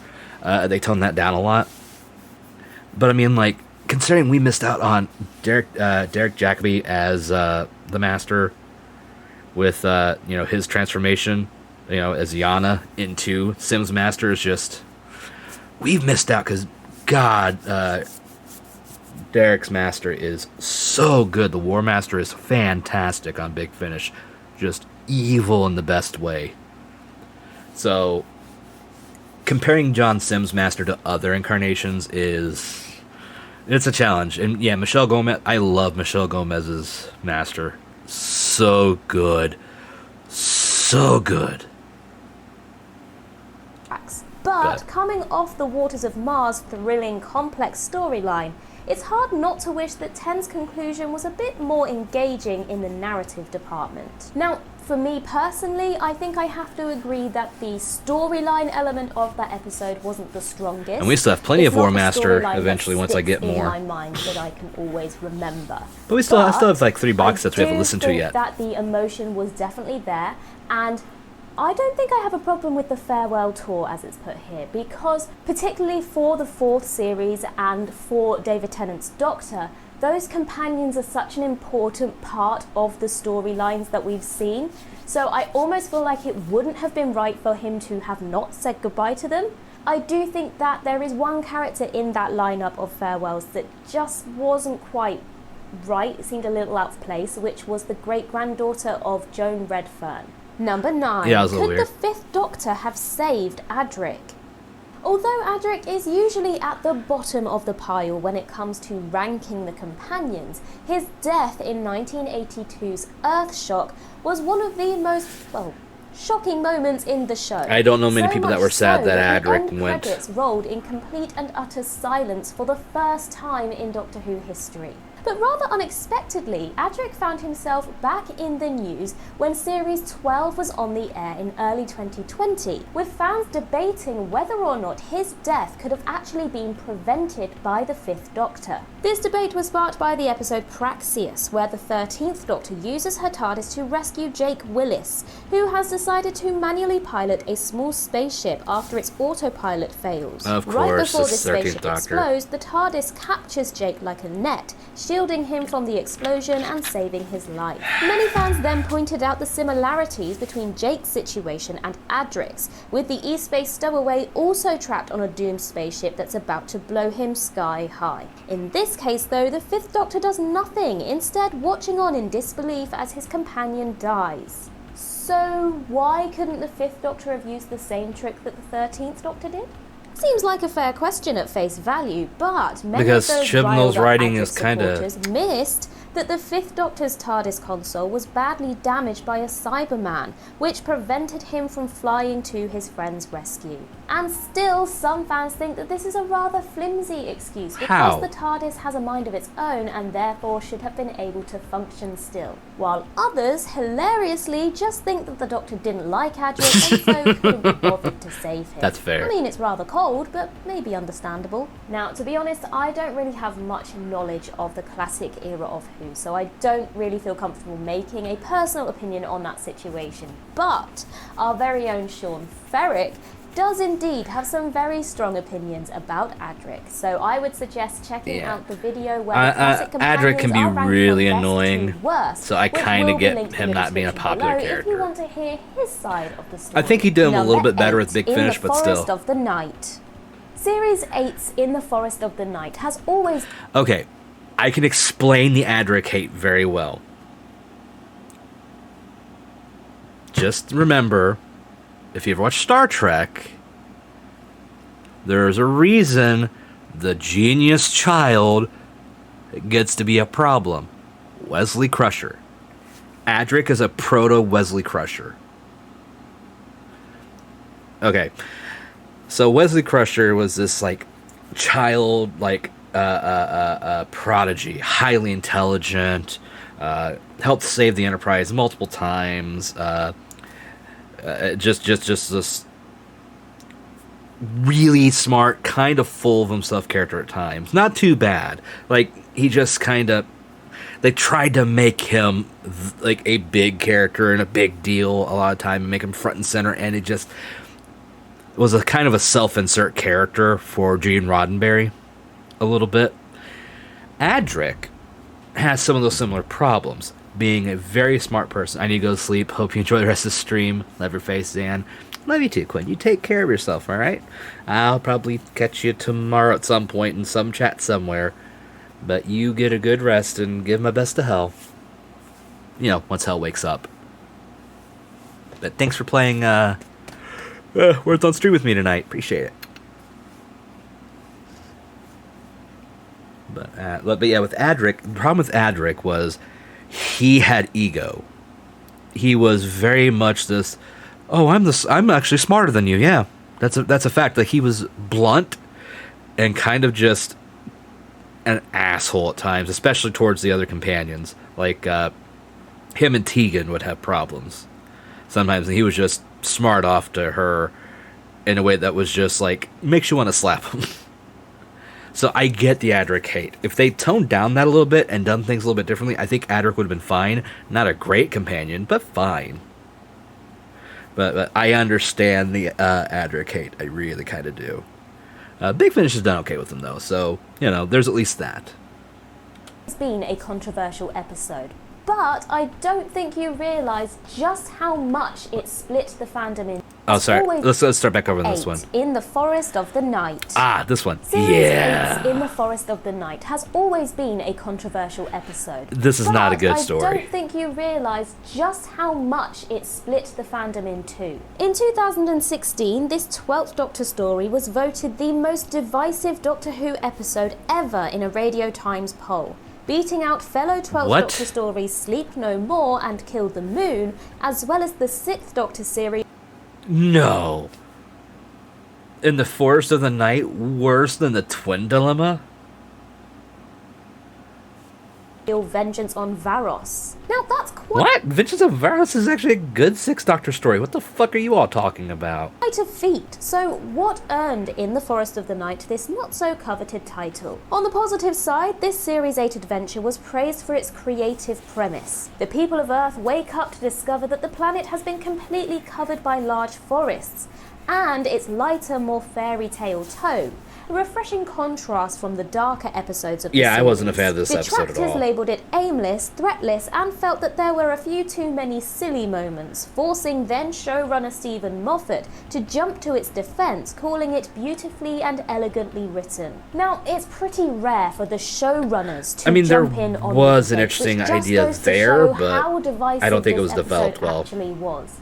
Maybe if there was a less plodding script and a few more standout moments, such as the deleted Doctor's speech about the untempered schism, it might have been one that was slightly more positive than polarising. Now, this episode isn't particularly memorable for me personally, but I do remember Series 8 feeling quite dark in tone, The and fucking, so it was quite like, refreshing bush to just have scene this was so episode dumb. of Just, lighter tones we found your, to what was But it, I do sister? think that It you're was her always sister gonna she was have looking that for, just divide where there are magically some appears in a fans bush who for some really reason. like the darker, more intricate episodes, and some fans who just want to watch them stand alone and forget about it after it's finished. And so you're always going to have that divide, so it's very important to find that balance in the middle, which I think this episode was aiming to try and do. Number 7, the Sacha Dhawan Master ignores Missy's redemption arc. Though few people actually come expected on. Missy / the Master to be gone for good after soaking up a laser screwdriver blast in the Series 10 finale, it was nonetheless a surprise when the character returned in Series 12's Spyfall. And not because fans expected the character to be dead, but more the fact that this new makes perfect incarnation sense. of the Master seemed to be a step backwards after the arc that Missy had been on through her Yeah, life it's well in the established that series. each new While Dhawan's regeneration is portrayal based of on the their own character. received Yeah, a lot of praise from fans and critics alike. There was a subset of Whovians who were displeased and confused as to why this new Master had regressed back into a moustache-twirling Because it's not villain the same after Master. the Missy arc had shifted the Doctor's oldest foe more towards the light. Missy's decision to become a do-gooder cost her her life, so why undo such a powerful character moment for the more bog-standard villain antics we've had for the last 50-odd years? Because, again, the Master is just like that. The Master wants control. Missy was just an incarnation that was more susceptible to listening to the Doctor, was more susceptible to being turned away from that chaotic, destructive path. That's just what her version of the Master was like. This makes perfect sense to me. And here's why. As part, and this is Big Finish stuff, so there's some spoilers here, so earplugs if you don't want to hear this. In Big Finish, during the 8th Doctor box sets, they started with Dark Eyes. There's different series that kind of interconnect. It's basically like a full season's worth of stories. It's 16 stories across 4 box sets, and there's different seasons, if you will. After the Dark Eyes stories finished up, they went to the Doom Coalition. The Doom Coalition stories introduced a new Time Lord villain called the 11. The 11 is a Time Lord who, when he regenerates, his previous incarnations still exist. It's basically like a multiple personality disorder, but for Time Lords, in the sense that these past incarnations come out. The personalities come out and like speak through this newest incarnation. It happens every time he regenerates.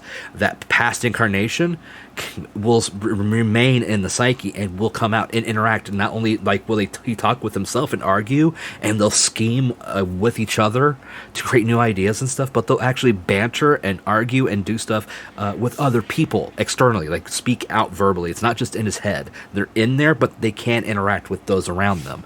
They just don't have control of the body necessarily. though they kind of do try sometimes.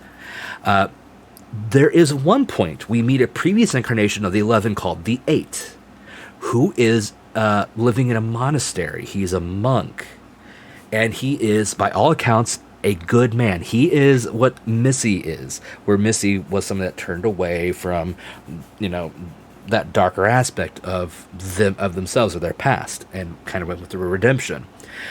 With the 8 did nothing wrong, never did anything wrong, was good, was kind, was helpful.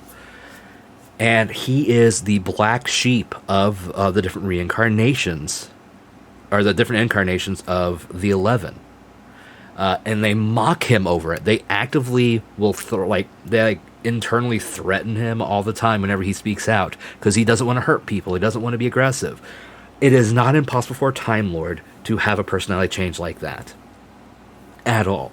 Because each incarnation, like you said, yes, they're each different personalities at different points in time. They are not the exact same. They share the memories, they share the experiences, but they're not the same people. You can't look at the 2nd Doctor and think that it's the same as the 6th Doctor. They're not. They're completely different people.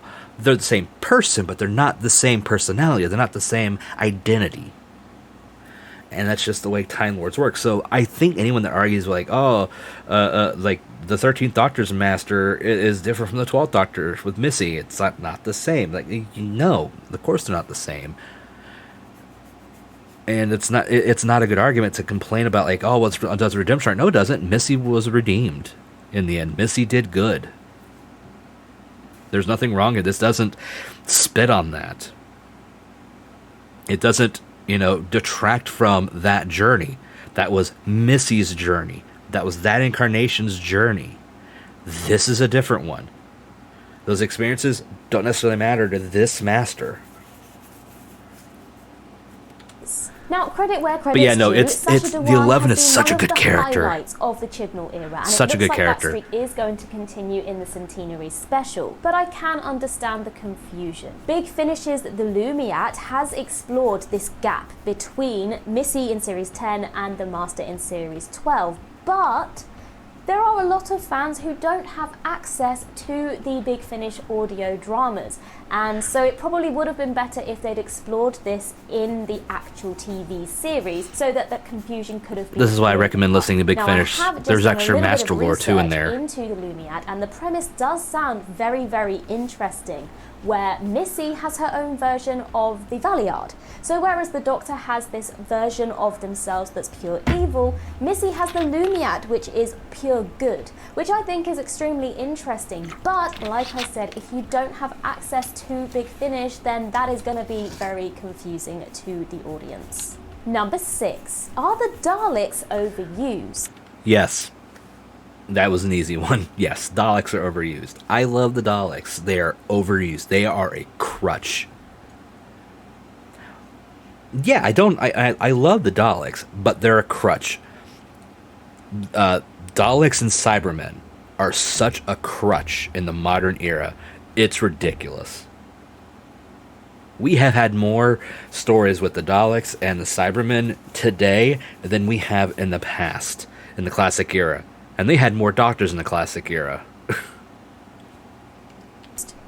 Now, there's a Doctor Who urban legend that the Daleks are contractually obligated to appear at least once every season. Now, supposedly, this is due to an agreement between the Daleks... See, the Weeping Angels are not that overused.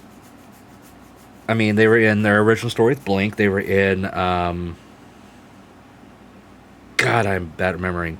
Was it Heart of Stone? Something like that. It was the two-parter. I think it was a two-parter anyway, with the one that was trapped on the ship and they're on that island with the 11th Doctor. So that's 2. Oh God, what other stories were they in? The 13th Doctor had a couple. I know that. They appeared in on Trenzalore during the 11th Doctor's last story. They were with the Pawns going away with the Angels take Manhattan. That I can understand. That's a bit more fair. They've not been used as well. They could definitely be used better. but we're talking about overuse, not poorly used. But I can definitely understand the idea of them not being used well. My problem with the Daleks, and partially as well as Cybermen, is that they just feel way too overused, way too overexposed, and they need to go away a bit more and stay away a little bit more. Like, I don't mind like a Dalek story in a season, but just they gotta do something else. We can't keep having Daleks all the time. The Weeping Angel level in Doctor Who: The Edge of Reality on PlayStation was fucking terrifying, though. I wouldn't know. I've not played that, but I'll take your word for it. Daleks creator Terry Nation's estate and the BBC.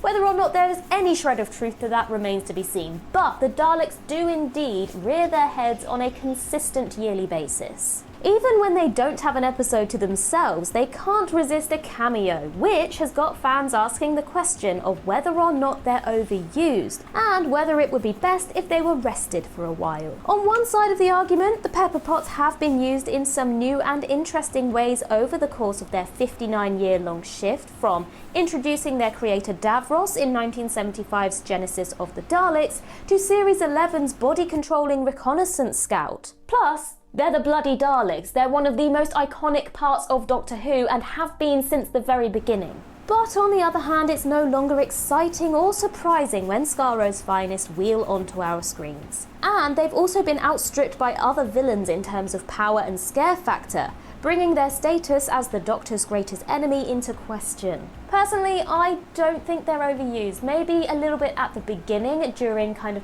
series 1 to 4, slightly, maybe a little bit. They seem to be the big bad at the series finale pretty much every season.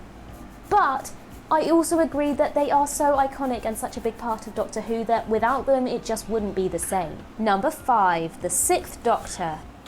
Oh, we're gonna have some words on this one, I think.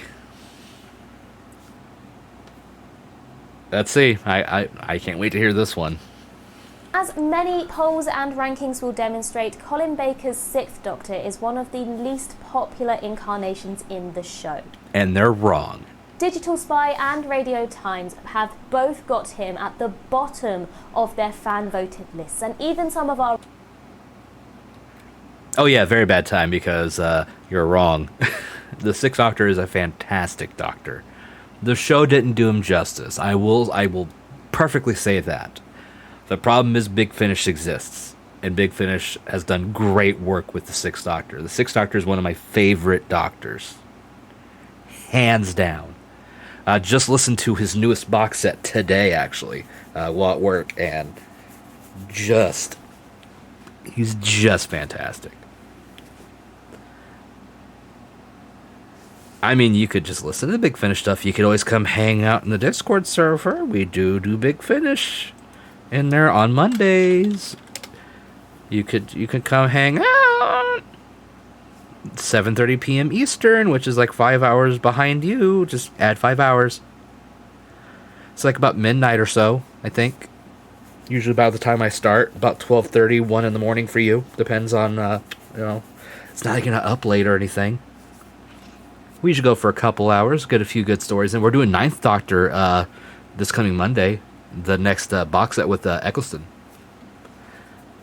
So, anyone that wants to join the Discord server that isn't part of it can do that and then hang out with us. It's fun. Oh, yeah. We did a 6th Doctor one not so long ago called Doctor Who and the Pirates.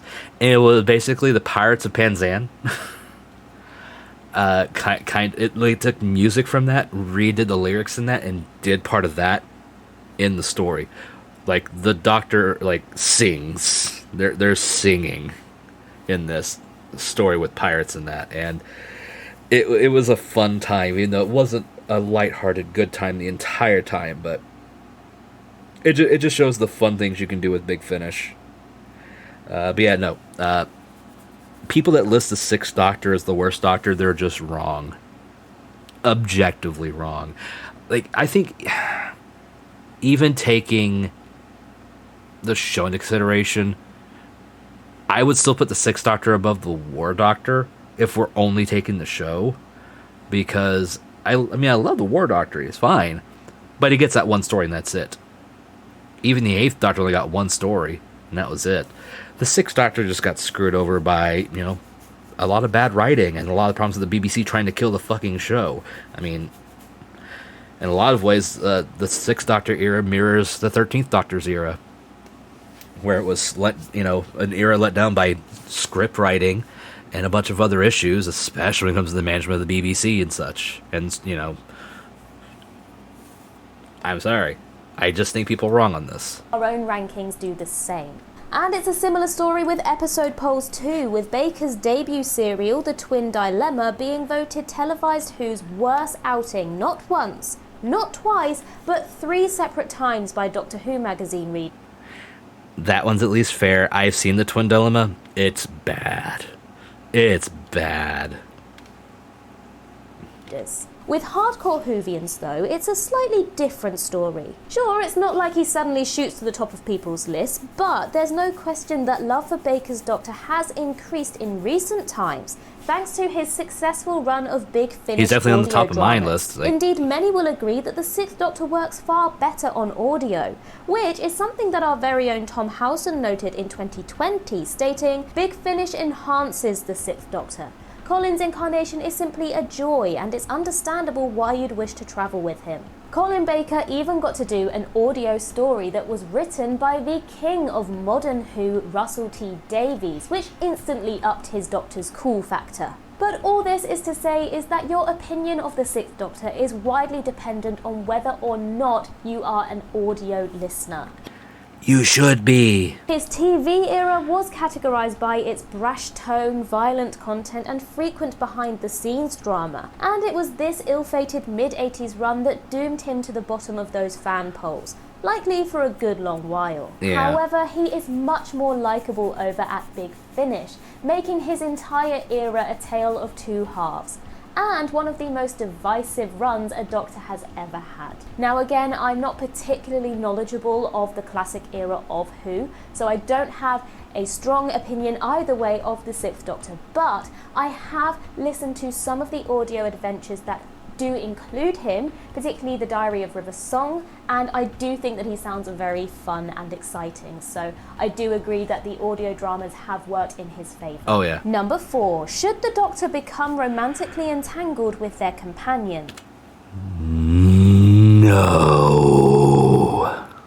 No. No. No. No. No. And I'll be very clear on this. Fucking no. No, the Doctor should not be entangled romantically with companions. I am so sick of this. I hate that this started with the 8th Doctor, with the movie. I hate it. I hate that they went through it with Rose and the 9th and 10th Doctor. I am so sick of that. I hate that they did it with Martha. I love that Donna was not romantically involved with the Doctor. That's why Donna is one of my favorite companions from the modern era, because she wasn't pining over the Doctor. I don't like that Amy did it. I don't like how kind of things were with Clara and 11 sometimes. I am like I can take River, because River's not a companion technically. Like, yes and no, but that was the closest thing I could see being a romantically entangled character with the Doctor, is someone that is temporally complex as River. That's it. I don't think it worked with Rose. The longer, I've been a fan of the show and more I've seen of the show as I've gone on and the audios, but even just taking in the classic era and the modern era of the TV show alone, I just cannot look at this and be like, yeah, Rose definitely, I hate going back to that era partially because of the Rose relationship, because it just caused so many problems. But that's a me thing. I just do not want to see this. I don't like that they did it with the 13th Doctor and Yaz. Like, you could have had them be like a modern version of the 2nd Doctor and Jamie. Really good friends, really close. Like, you could be close without having to be romantic with somebody, regardless of gender. Like, they could have been people that had an understanding of each other and been, good friends. But they had to go the romantic route again. I'm just sick of it. I am sick of it. I swear to fucking God, if Ncuti Gatwa's doctor has another fucking companion romance, I'm going to shit bricks, and I'm going to take those shit bricks. I'm going to go to the BBC. I will fly there, goddammit, and I will throw it at every goddamn window I can to the executive producer's windows and tell them to fucking stop. Okay? This is a warning, BBC. Don't do this. Just like Ncuti Gatwa's doctor be fucking amazing without having to do this will they, won't they bullshit romance, okay? Just don't do that. That's all I ask. Just don't. I want him to be fantastic. I want him to be amazing. I want him to be fun. That's it. Like, I'm excited to see what Ncuti's got to bring. And what is, have you heard the rumors that he's actually... I don't want to think about that either, because it ties into another thing I'm sure we're going to talk about here shortly. I don't want that at all. I swear if they go that route, I'm going to be mad. Yeah. I know it's a fan theory, and it's one I hate. I hate it. I hate it with every fiber of my being. But let's move forward. No hanky-panky in the TARDIS was basically an unwritten rule of the classic era of Doctor Who. And according to some accounts, it was actually a firm rule. But regardless... I mean, see, that's an argument. That's argumentative, because you had, with the first Doctor, you had, God, why am I forgetting their names? Fuck. Okay, first Doctor was the first Doctor, and God, why am I forgetting his Susan? But the teachers, the two teachers, Chesterton and God, why am I forgetting their names? Barbara, thank you, Ian and Barbara. Ian and Barbara were kind of a couple. They were romantically involved. In fact, they got married, according to at least the comics in that, at some point. So, I mean, Ian and Barbara were, and thank you for that, James, my brain's just not here, were more or less a couple. So there was there wasn't hanky-panky in that sense, I'm sure, with those two, but that was 62. But the thing is, like, there was no romance on the TARDIS, kind of called bullshit. Then you had Ben and Polly, again, who were more or less a couple, not only joined it together, left it together. So again, not a problem. You can have couples be part of the TARDIS crew.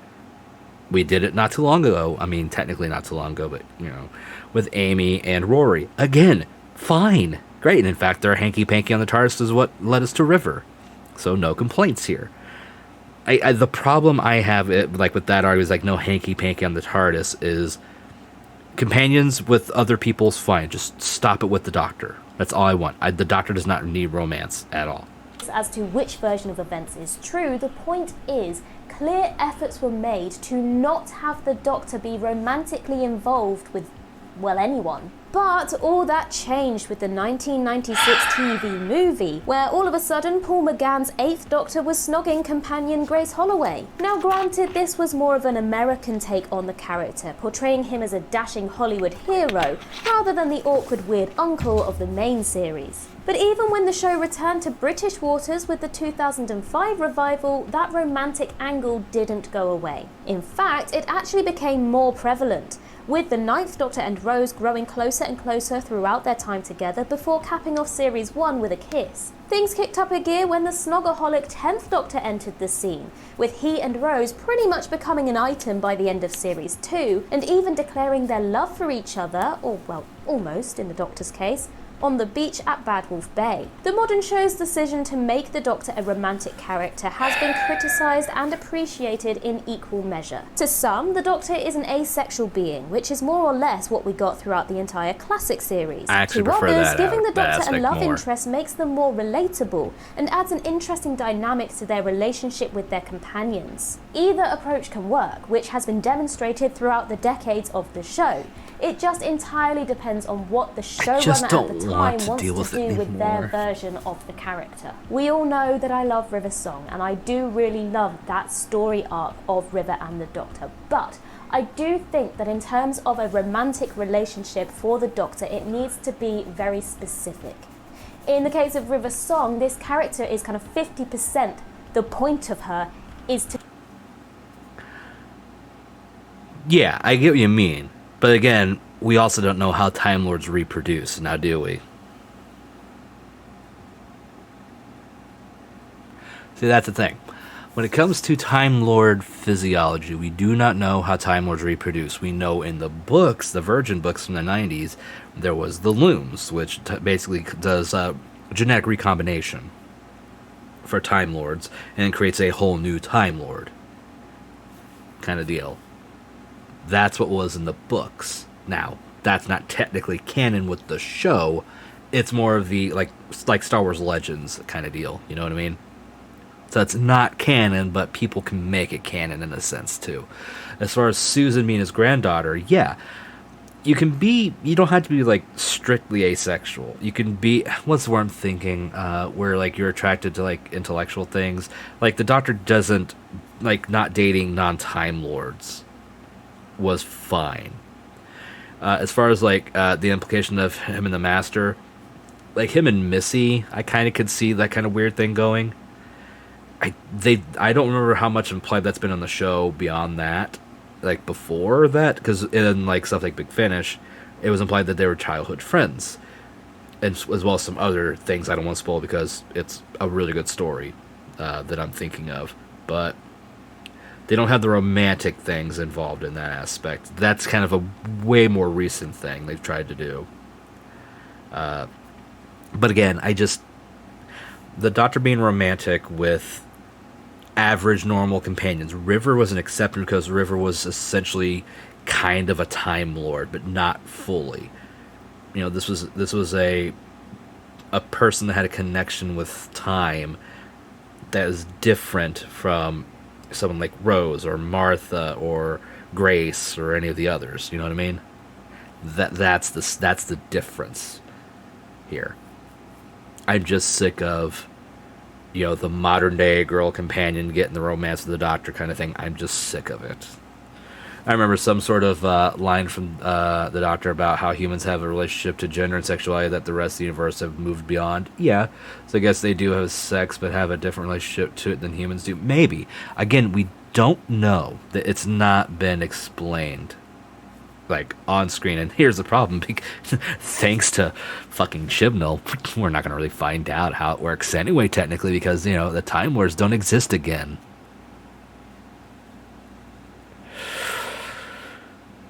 Let's finish this one up. To be this mysterious, ambiguous love interest of the Doctor, but she isn't a companion that is there all the time. In the case of it being, say, Rose and the Doctor, it was good because it was new. As we've said, it hadn't been done before, and so it was a new approach to the Doctor Who story. But it then became a little bit repetitive as the series went on, when you still got Martha then pining after the Doctor, and even now you've still got, you know, you have Yaz and things like that. So I think that if it's a specific character whose purpose is to be this ambiguous love interest, it works, because I'm always going to defend River Song. But if it becomes too much of the main drive of the story, it takes away from what Doctor Who is actually about, which is about adventure and friendship, more than anything else. Number 3, Clara Who and Hellbent. From her shock debut in Series 7's Asylum of the Daleks, I have opinions on Clara. It was clear that Clara Oswald was going to be I have opinions on Clara post 11th Doctor, which we had never seen before. Over the coming months, that certainly proved to be true, with the name of the Doctor revealing that she was born to save the Doctor, having splintered her. In a really bad 7th Doctor episode, he said, "I portray myself as asexual as it makes things much more simple."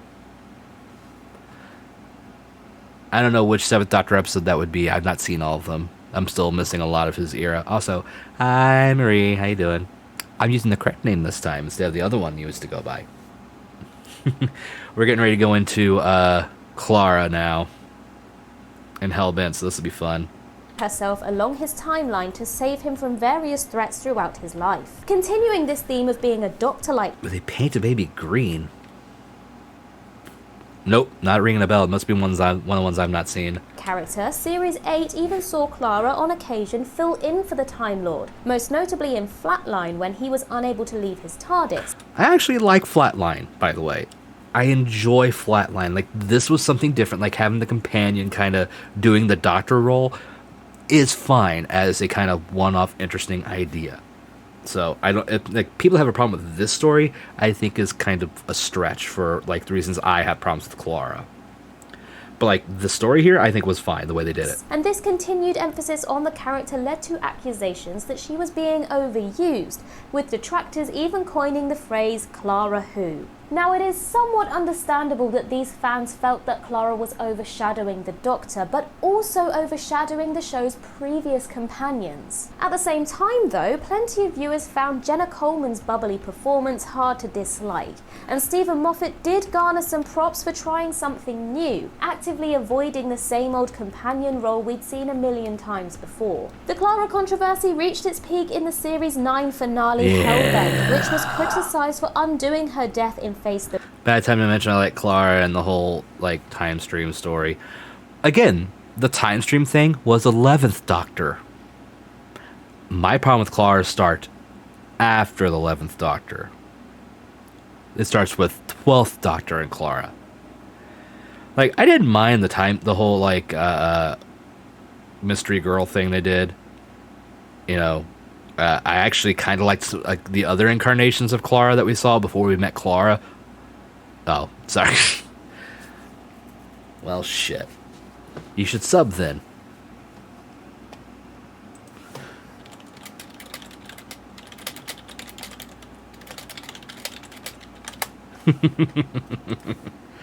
I'll wait a second, I guess. Okay, look. When it comes to Clara, I don't hate everything about Clara. I think Clara would have been a fine companion. But Clara became a problem in the 12th Doctor era, which is why I was happy to see her go. And this isn't on Jenna Coleman. This isn't me saying that I hate Jenna Coleman as an actor. This isn't me saying that this is Jenna Coleman's fault. So please don't take it as that. But Jenna Coleman's Clara with the 12th Doctor aggravated the living shit out of me so much. Like, it was fine. Sometimes I liked aspects of their friendship. The only two companions I actually dislike are Rose and Mel. I don't mind Mel. Mel's not one of my favorite companions, but I've gotten to like Mel more because of Big Finish. Again, much like the 6th Doctor, Big Finish has done a lot to fix characters. I've lessened my liking of Rose over the years as well, since, you know, she's left the show and there's been other companions and I've seen more of the show and experienced more of the extended, you know, universe stuff. Rose is not near my top companions at all. I mean, I'll take Donna, Jamie, Sarah Jane, Joe Grant, Ace. You know, anytime I'll take those companions over Rose or Martha. I'm not a fan of Yaz, really. Yaz is fine, but I don't care too much because they didn't do much to make us care about Yaz. You know, Ryan was okay, but you know. And why am I forgetting his grandfather's name? I'm having a bad night on remembering names and shit. I have a soft spot for Rose, but that might be because I love 10-0 so much, and she was a big part of that. Season 2 was my favorite era. Again, I like Series 4 more than Series 2. By a long shot, because Donna was such a good character. He's just standing. Hi, robot. That was weird. That was really weird, the way it cut off like that. But anyway, to go back to what we were talking about with Clara. You liked the part where she was in the time stream and being the mysterious girl. And that's fine. I actually didn't mind that story. I just liked her other two versions we saw before this Clara more. But that's a different thing. Because that's because I hate the modern era. Like, another crutch it has is using the modern day girl from modern day, like, UK. That's one of my biggest problems. Like every companion has been that. Rose, Martha, Donna. though Donna was a little older at least. Give us an alien companion or someone from the past. Exactly, which is why I would have loved the like nanny, barmaid, Clara, that we got. Again, I'm not remembering her name very well from that. But that would have been far better than the Clara we got, in my opinion. But my problem with the Rose with 12th Doctor is that, they did make her way too fucking important.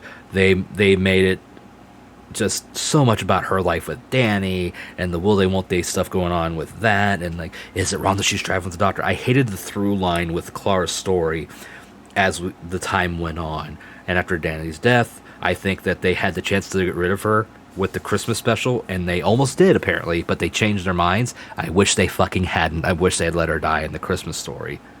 I'd have been fine with that. And then they did the whole thing with Face of the Raven, which I was like, okay, if that's how Clara was going, you know what, that's fine. It was something that made sense narratively.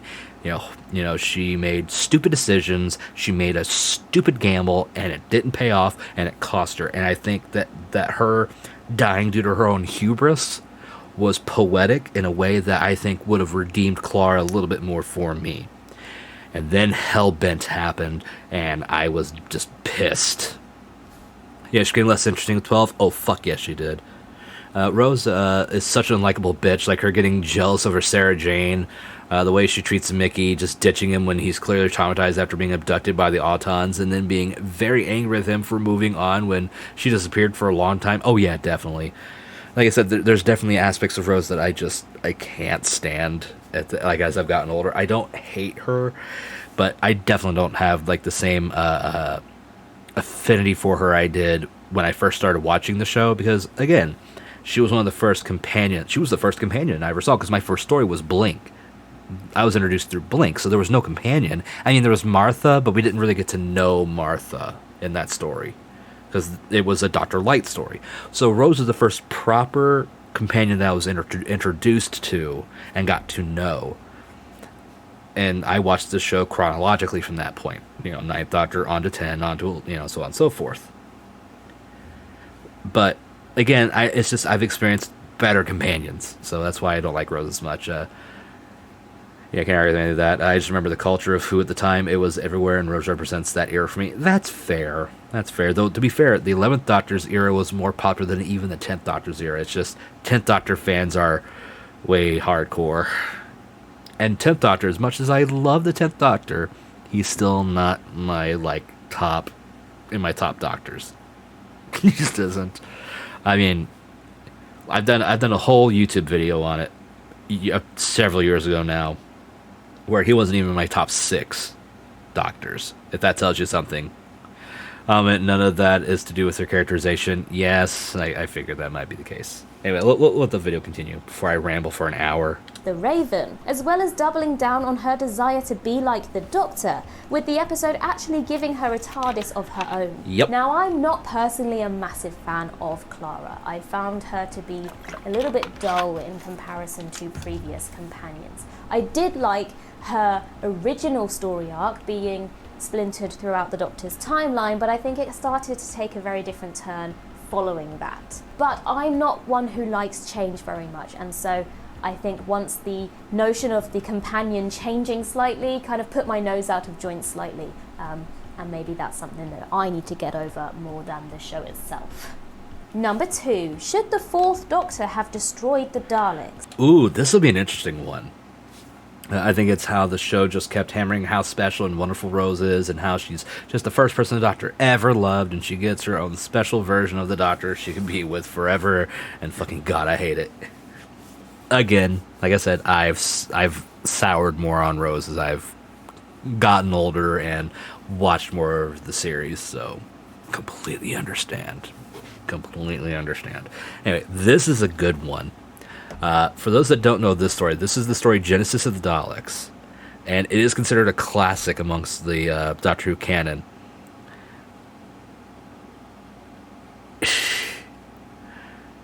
But basically, this is led to a lot of interesting questions, especially with this is actually going to be the moment that starts the Time War we're about to see.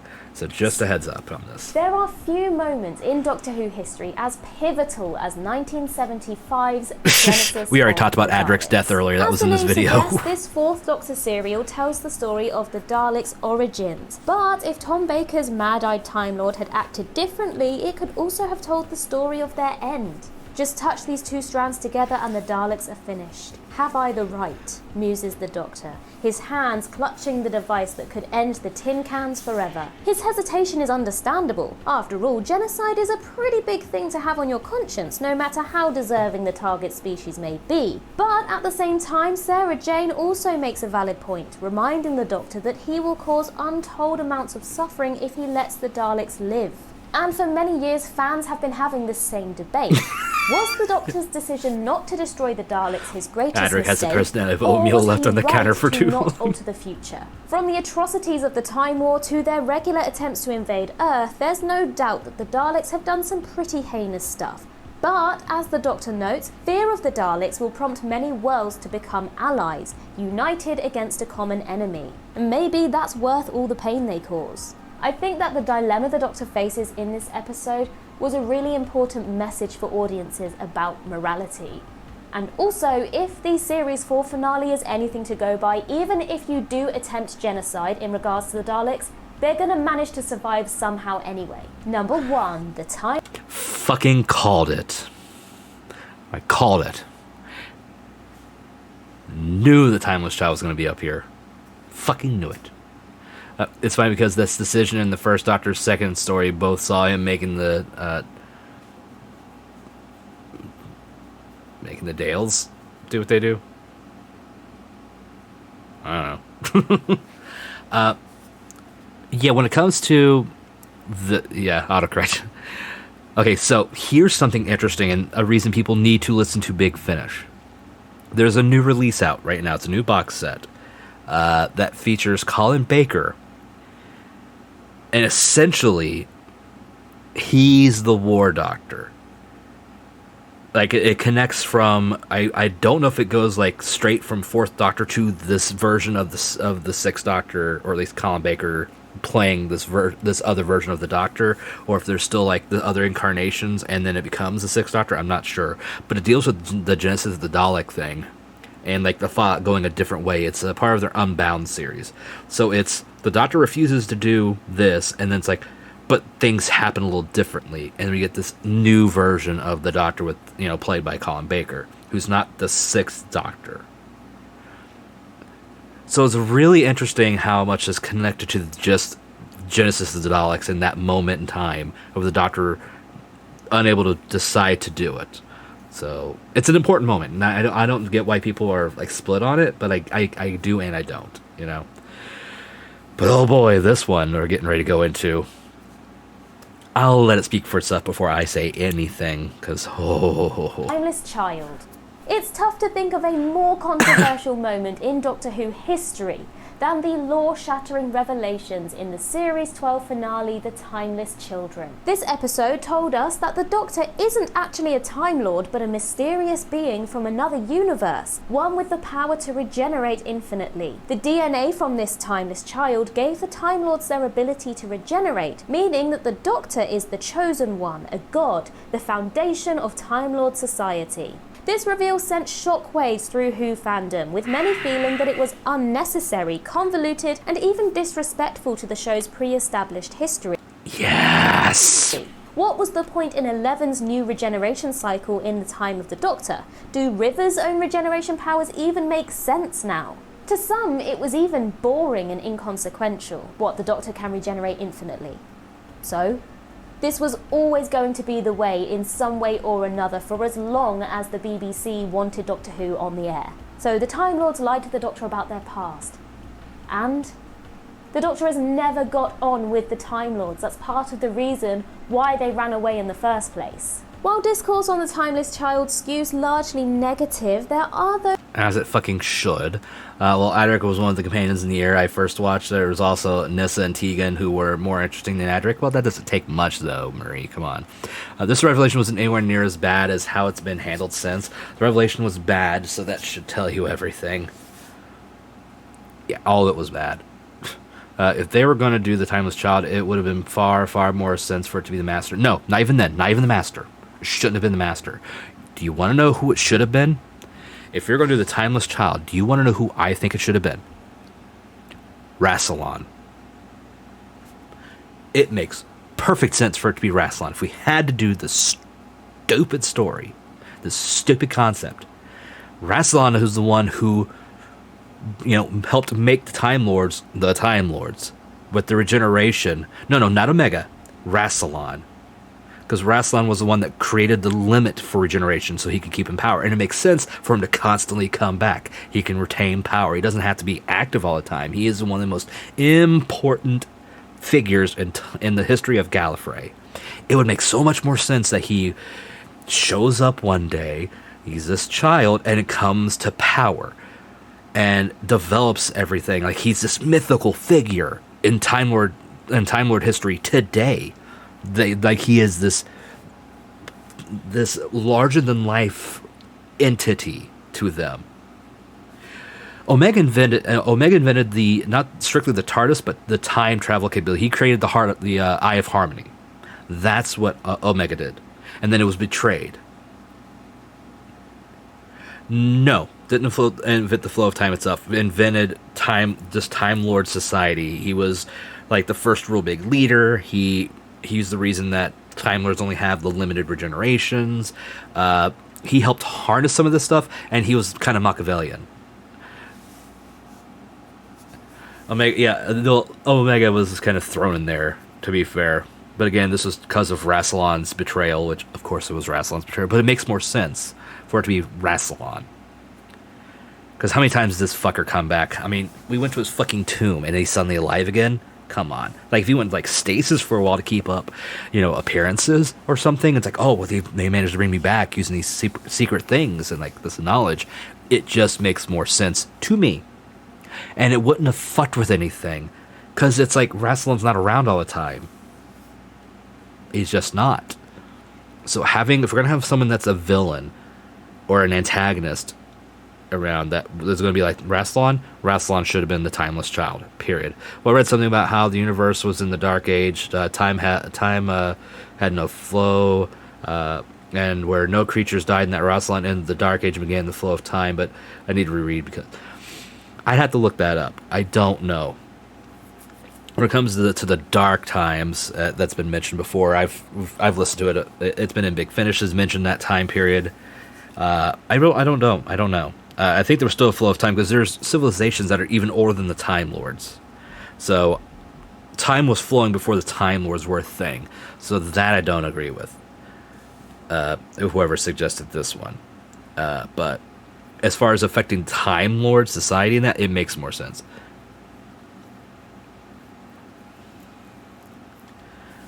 Omega always yelled about it being Rassilon's fault, but it was also implied that Omega was kind of off his gourd, living in a pocket dimension of antimatter, and he's super paranoid and stuff, so who knows.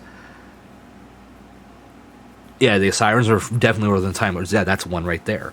There's another one that's mentioned in the War Doctor in, I think, the first box set. It might be the second one. But they kind of like techno-mages, as it were. And they were far older than Time Lords. In fact, they were considered almost mythical to the Time Lords. Until there was they found a way to do stuff because of the Time Lord to connect with it, and that's this is an older society than the Time Lords, even by millennia. So again, it's so I just googled it. The Dark Times are also called the Time Before Time.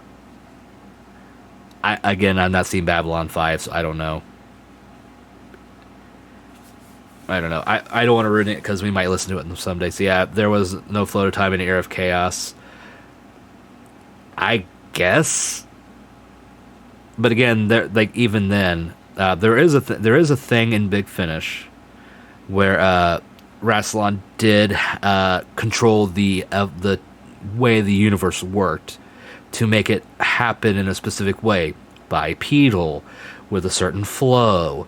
And in fact, there's a pocket dimension, a pocket universe, an alternate universe that the Doctor is put into due to things involving Rassilon and a scheme, where like everything's really different and time doesn't work the same way.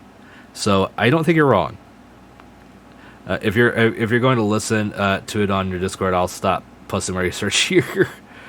Oh yeah, definitely. Like, we'll get around to it eventually because there's so much Big Finish, so much. We're talking hundreds of stories. We haven't scratched the surface when listening to them. I've listened to a lot of them too, but still haven't scratched the surface. And I haven't gotten to the Gallifrey stuff ever. But anyway, when it comes to the Timeless Child, though, it was dumb. It was dumb to make it the Doctor, because the Doctor's not a Time Lord. The Doctor's not Gallifreyan. How does the Doctor have two hearts if they're not Gallifreyan? It makes no damn sense. And same thing with the regenerations. Why give the regeneration energy to the Doctor? Didn't need it. By the way, that's a spoiler of Babylon 5's sequel series, Crusade, which fucking sucked and was canceled after one season. Not familiar. The Technomages, just slaves of the shadows who rebelled and ran away. No idea who that is. Or, like, what that means.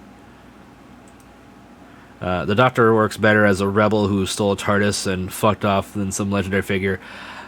I mean, I generally agree. I could have somewhat stood the Cartmel master plan they originally were going to go with, but the Cartmel master plan is more sensible compared to the Timeless Child. And that's a whole different story. Those who appreciate how it opens up opportunities to explore the Doctor's past. There's also Jo Martin's Fugitive Doctor, an important piece of the Timeless Child puzzle throughout Series 12, who received a lot of praise for her commanding presence. All in all, the Timeless Child is still one of the most debated topics in Doctor Who's I like the Fugitive Doctor, communities to this but I still hate Chris everything Chibnall else about the Timeless took Child. A bold swing here, but considering all the controversy, perhaps Doctor Who was a question best left unanswered. Now, at first, I'll be honest, I was very, very, very confused by the Timeless Child story arc. I didn't understand it, and I was one of those people that felt that it was disrespecting the previous 50 years, 60 years. But I do think that there is potential for it so long as we are given some more explanations. As long as those unanswered questions and those loose ends are tied, I think it has the potential to be a really, really interesting storyline and a really good avenue for the show to go down. Completely disagree, but that's me. Could have done the Fugitive Doctor without it too. Lost pre-first version is a good idea, but not like this. I don't even like it as the pre-first version. I would have actually liked it being an alternate universe. I would have actually liked that being like an alternate universe Doctor that came through for whatever reason, because there were multiple universes, and there's been theories about there being multiple, different alternate versions of the Doctor. In fact, if you look at the third Doctor story, Inferno, there's this like commanding figure on like posters. This older man, kind of stern, like everyone is like respectful and fears him. Kind of like he's the great leader of this doomed version of the planet. And there's been theories that he was actually the Doctor, which I think would have been more interesting to have this other universe, Doctor, like, come in here. That universe is destroyed, gotten launched over here, and just kept doing the same thing. It's not like alternate versions of the Doctor interacting with the main universe isn't done. Big Finish has done it too. There was an alternate version of the third Doctor that was played by David Warner, and he came into this universe after his was pretty much destroyed. And yeah, he's a great character, good Doctor. So I mean, they could do it. Don't know why they wouldn't have, but Babylon 5 is ultimately a story about the never-ending struggle against fascism and authoritarians, but there are Lovecraftian gods pulling the strings in the background, and one of those gods are known as the Shadows. But anyway, good show. You should watch. Maybe someday. Maybe, but if we got an alternate universe Doctor, I'd like it to be a darker version who never bothered with companions and literally became a fascist ruler of the universe type thing. I think that would be it. See, I don't like that idea. I would actually like the idea of, okay, first of all, look at the Fugitive Doctor.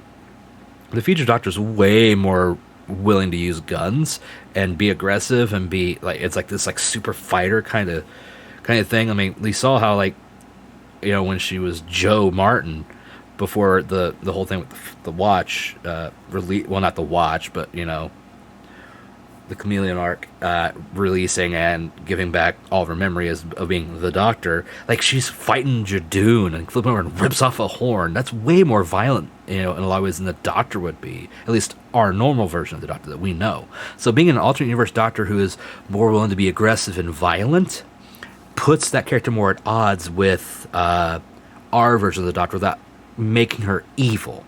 She can still be kind of an antagonist and working things differently in a more aggressive manner. Doesn't have to have companions, doesn't have to like having them, or chooses to have them, but they're very different companions compared to what, the normal version of the Doctor has. And the Doctor can still go off and do things, but, there's different actions, or have something happen to where this Doctor stays on for a short storyline or a certain season and then, sends them away on another universe or traps them or something, or sacrifices, herself or themselves or whatever, to save the main companion or the Doctor or the universe, and this character still the Doctor in the end. If it's different, it's the Doctor.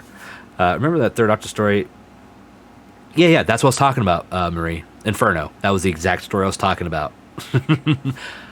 I'll show the picture of the person in a minute. Hang on.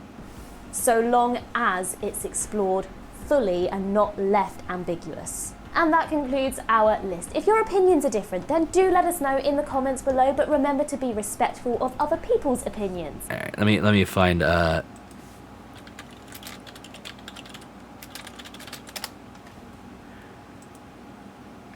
yeah, here it is. Here's the Brigadier in the alternate universe with the eye patch and everything, and no mustache either. Oof. However, this is what I was talking about right here. The guy right here, kind of hovering around, because we never see the alternate version Doctor from this universe. We never see him. However, we see this image right here, and the speculation is that this is actually the Doctor. So, again, alternate timelines or alternate universe Doctors could work. There was the whole thing with the Seventh Doctor being fucking Merlin, and like this alternate universe knows of Merlin, and like was it Morgaine? Like knows of Merlin and recognizes the Seventh Doctor as Merlin and stuff like that. You know what I mean? There's a bunch of things they could have done. That wasn't the Timeless Child in the way they did it. I absolutely loathe the Timeless Child. It is the dumbest thing I have ever seen with Doctor, and I've seen a lot of dumb things. And I have a lot of qualms with the show in some ways, with bad decisions. But the Timeless Child just fucks up so much stuff. And I hope, I have one of two hopes. Number one, they either leave it alone, never mention it again, and move on and just ignore it. Or two, Russell Davies does something to completely subvert it, move it away from it being the Doctor. There was a lie or a misconception, and like the whole thing with the Master was wrong, and it's some kind of weird reset. And frankly, another thing I'm pissed about the Timeless Child is that it kills off the Time Lords again.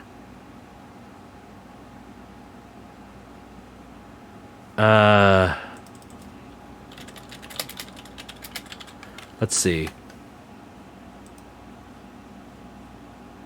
Or In a Mirror Darkly.